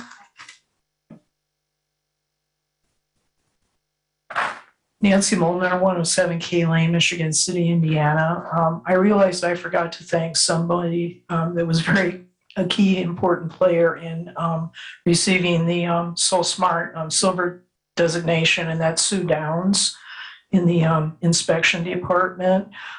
She went way above what would be normally considered her usual responsibilities and her job. So I really wanted to thank her also from the bottom of my heart for her participation. So thank you. Thank you. Hello, good evening. This hour is far spent. I am Assistant Chief Ashley with the Michigan City Police Department, 1201 East Michigan Boulevard. The reason why I decided to come is because I'm very interested in what the council has to say concerning the city, because especially when it comes to the police department. So I would like to, first of all, thank you all for approving the contract. I believe that it's a great contract. And as you can see by the vote by the members of the FOP, that we really appreciate that. So thank you for that. You should give yourselves a round of applause for that, because I really do appreciate that. And I thank you for even doing the second reading on that tonight. So thank you for that. I wanted to just clarify a couple of things. One of the things was that the reason why Chief Campbell, myself, Chief Corley was not here tonight is because we really did not believe we needed to be here tonight. But of course, I'm always listening. Chief Campbell is actually on vacation, and I believe he deserves that. It is spring break, and he has a minor child, so he's on vacation this week. Had I known we needed to be here, I would have been here. That's for certain, to answer any questions that you may ever have. I'm not a divisive person. I don't get offended real easily. But when I do hear, conversation of the tone go in another direction, I don't believe that we should be separated at all. I think that we should be together because this is a team. And I was at the State of the City address that the mayor had, and I believe his theme was "We're bouncing back." And had I known that we needed to be here to answer any questions about a budget that was approved, for 2022, that was last year, we just assumed that we would be able to receive everything that you all approved. And if something was going to change, then please contact us. Let us know. If you have any questions before a meeting, we have no issues with meeting with you all. We absolutely have no issues with answering any questions that either one of you may have. I personally did not receive any phone calls from anybody concerning anything that was presented in the purchase orders. I'm the one who did the purchase orders. I did not receive not one phone call concerning anything. So for future references, we just don't want the tone to go another way. We're with you all. I hope you know that. We support you, and we know that you support us as the police department. We know that you support the men and women of the police department. We see that clearly that you're going to do that. And we know that you're going to continue to do that. We're just asking that if you do have anything that you would like to say, anything that you would like to present, any questions that you may have for us, we're just asking that you would go ahead and reach out to us and just ask those questions, and we'll be more than happy, especially before meeting, more than happy to give you what you're looking for. We have no issues with that. We just ask for, of course, amount of time to be able to get that information to you.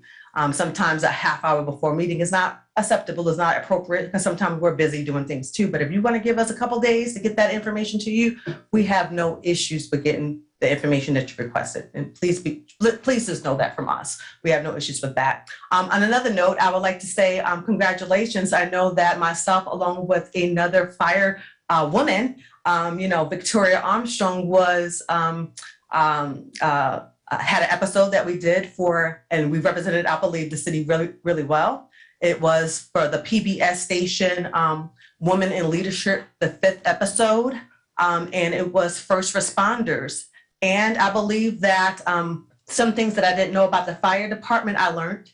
about just by watching it. So if you have not had an opportunity to watch that, I'm encouraging you to please go. It's on the Michigan City Facebook page. You can actually go to the page and just click the link and you'll be able to watch that. I thought it was really good. And I also learned about another woman in leadership that was at Niles, Michigan as well, an EMT. So I just really appreciated being highlighted. And I believe that we represented Michigan City very well. So again, if you have any questions for us, please just know that we are here for you. So thank you all.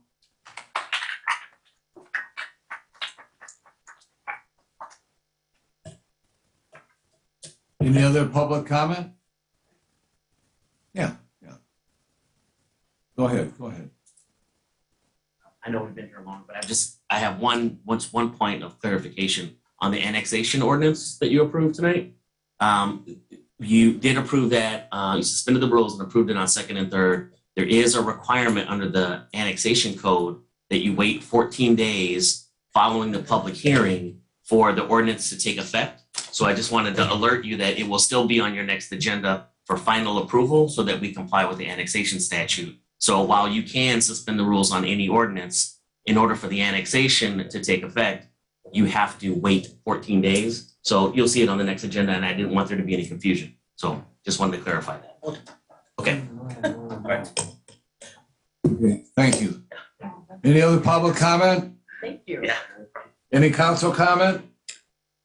I have Is there one. any council comment? I do have one. Councilwoman Zygas?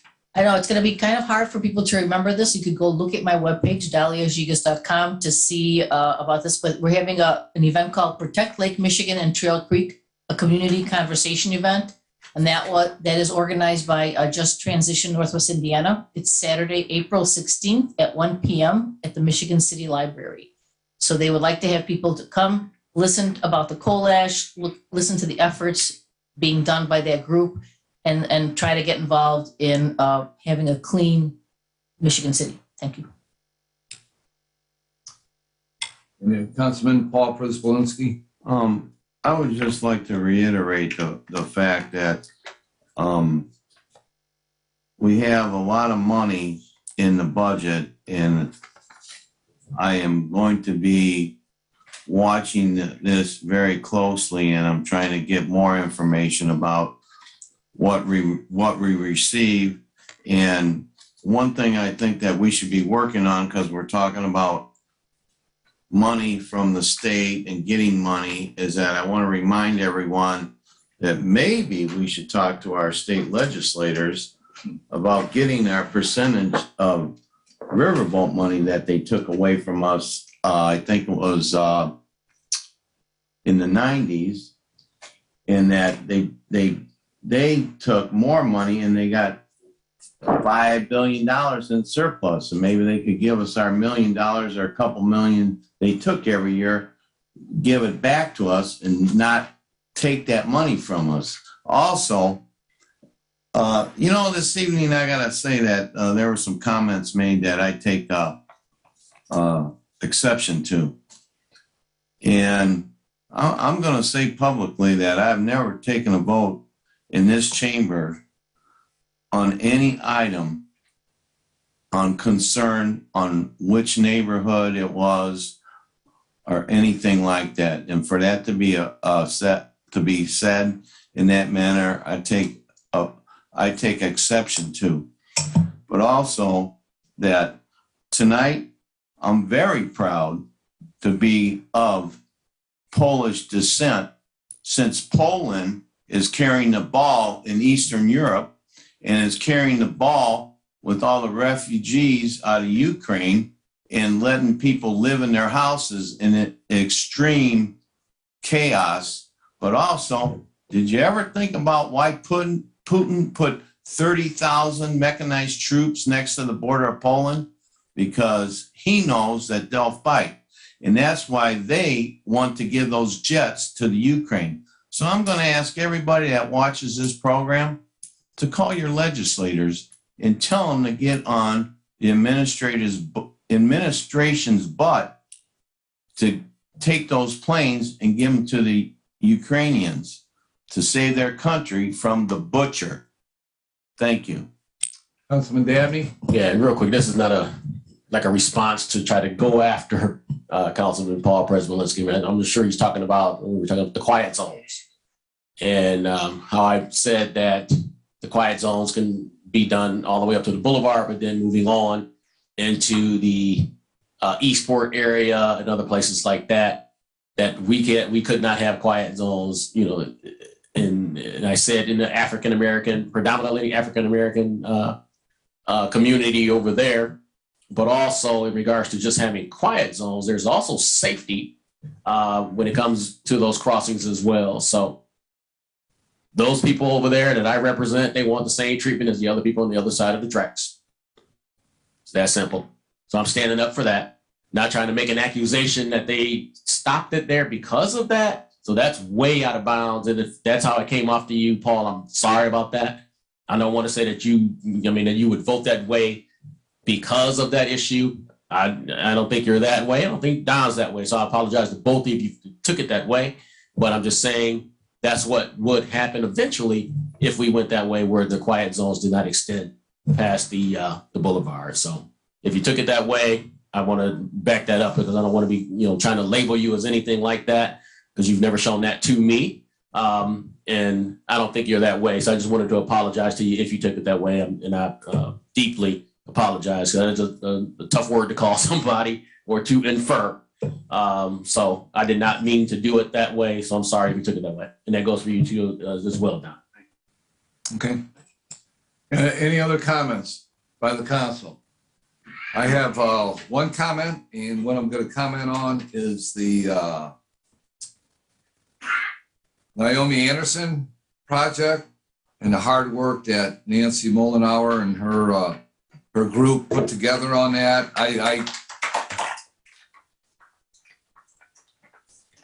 When it's 10:30, we can still clap, right? All right. All right. We got a long ways to go yet, so we're not going anywhere yet.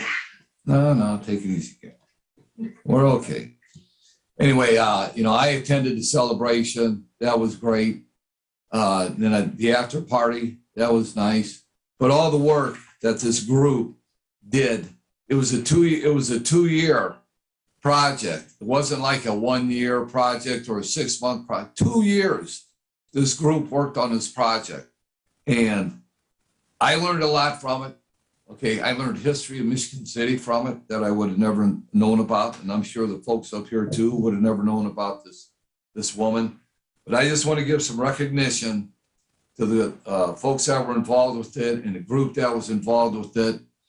And first and foremost, the Michigan City Main Street Association, they have to be acknowledged because they were the only organization able to receive the Preserving Women's Legacy Grant from the Indiana Humanities and Indiana Office of Community and Rural Affairs. And like I said, it took 2 years for the project to be done.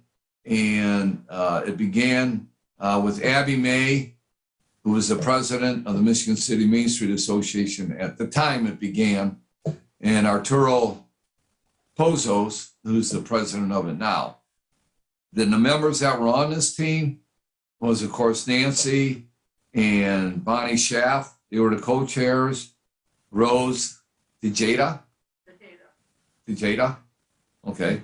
She was the secretary. Gary Jones was the treasurer. Joseph Coates was the archival expert. Judy Jacoby was the art expert. Dale Cooper was the collaborator. Faye Moore was the liaison.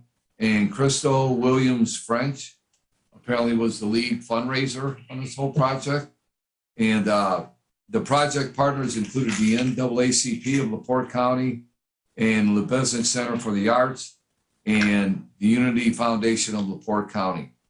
So when it gets warm out, take a ride over to Westcott Park or ride your bike over there and just take a look at the sculptures that are there and read the plaques and learn a little bit about Michigan City history and the fine job that the whole group did. So thank you once again, Nancy. Okay. And with that being said, any other comments from the council? Motion to adjourn. Motion to adjourn. This meeting's adjourned. Have a good night, everyone.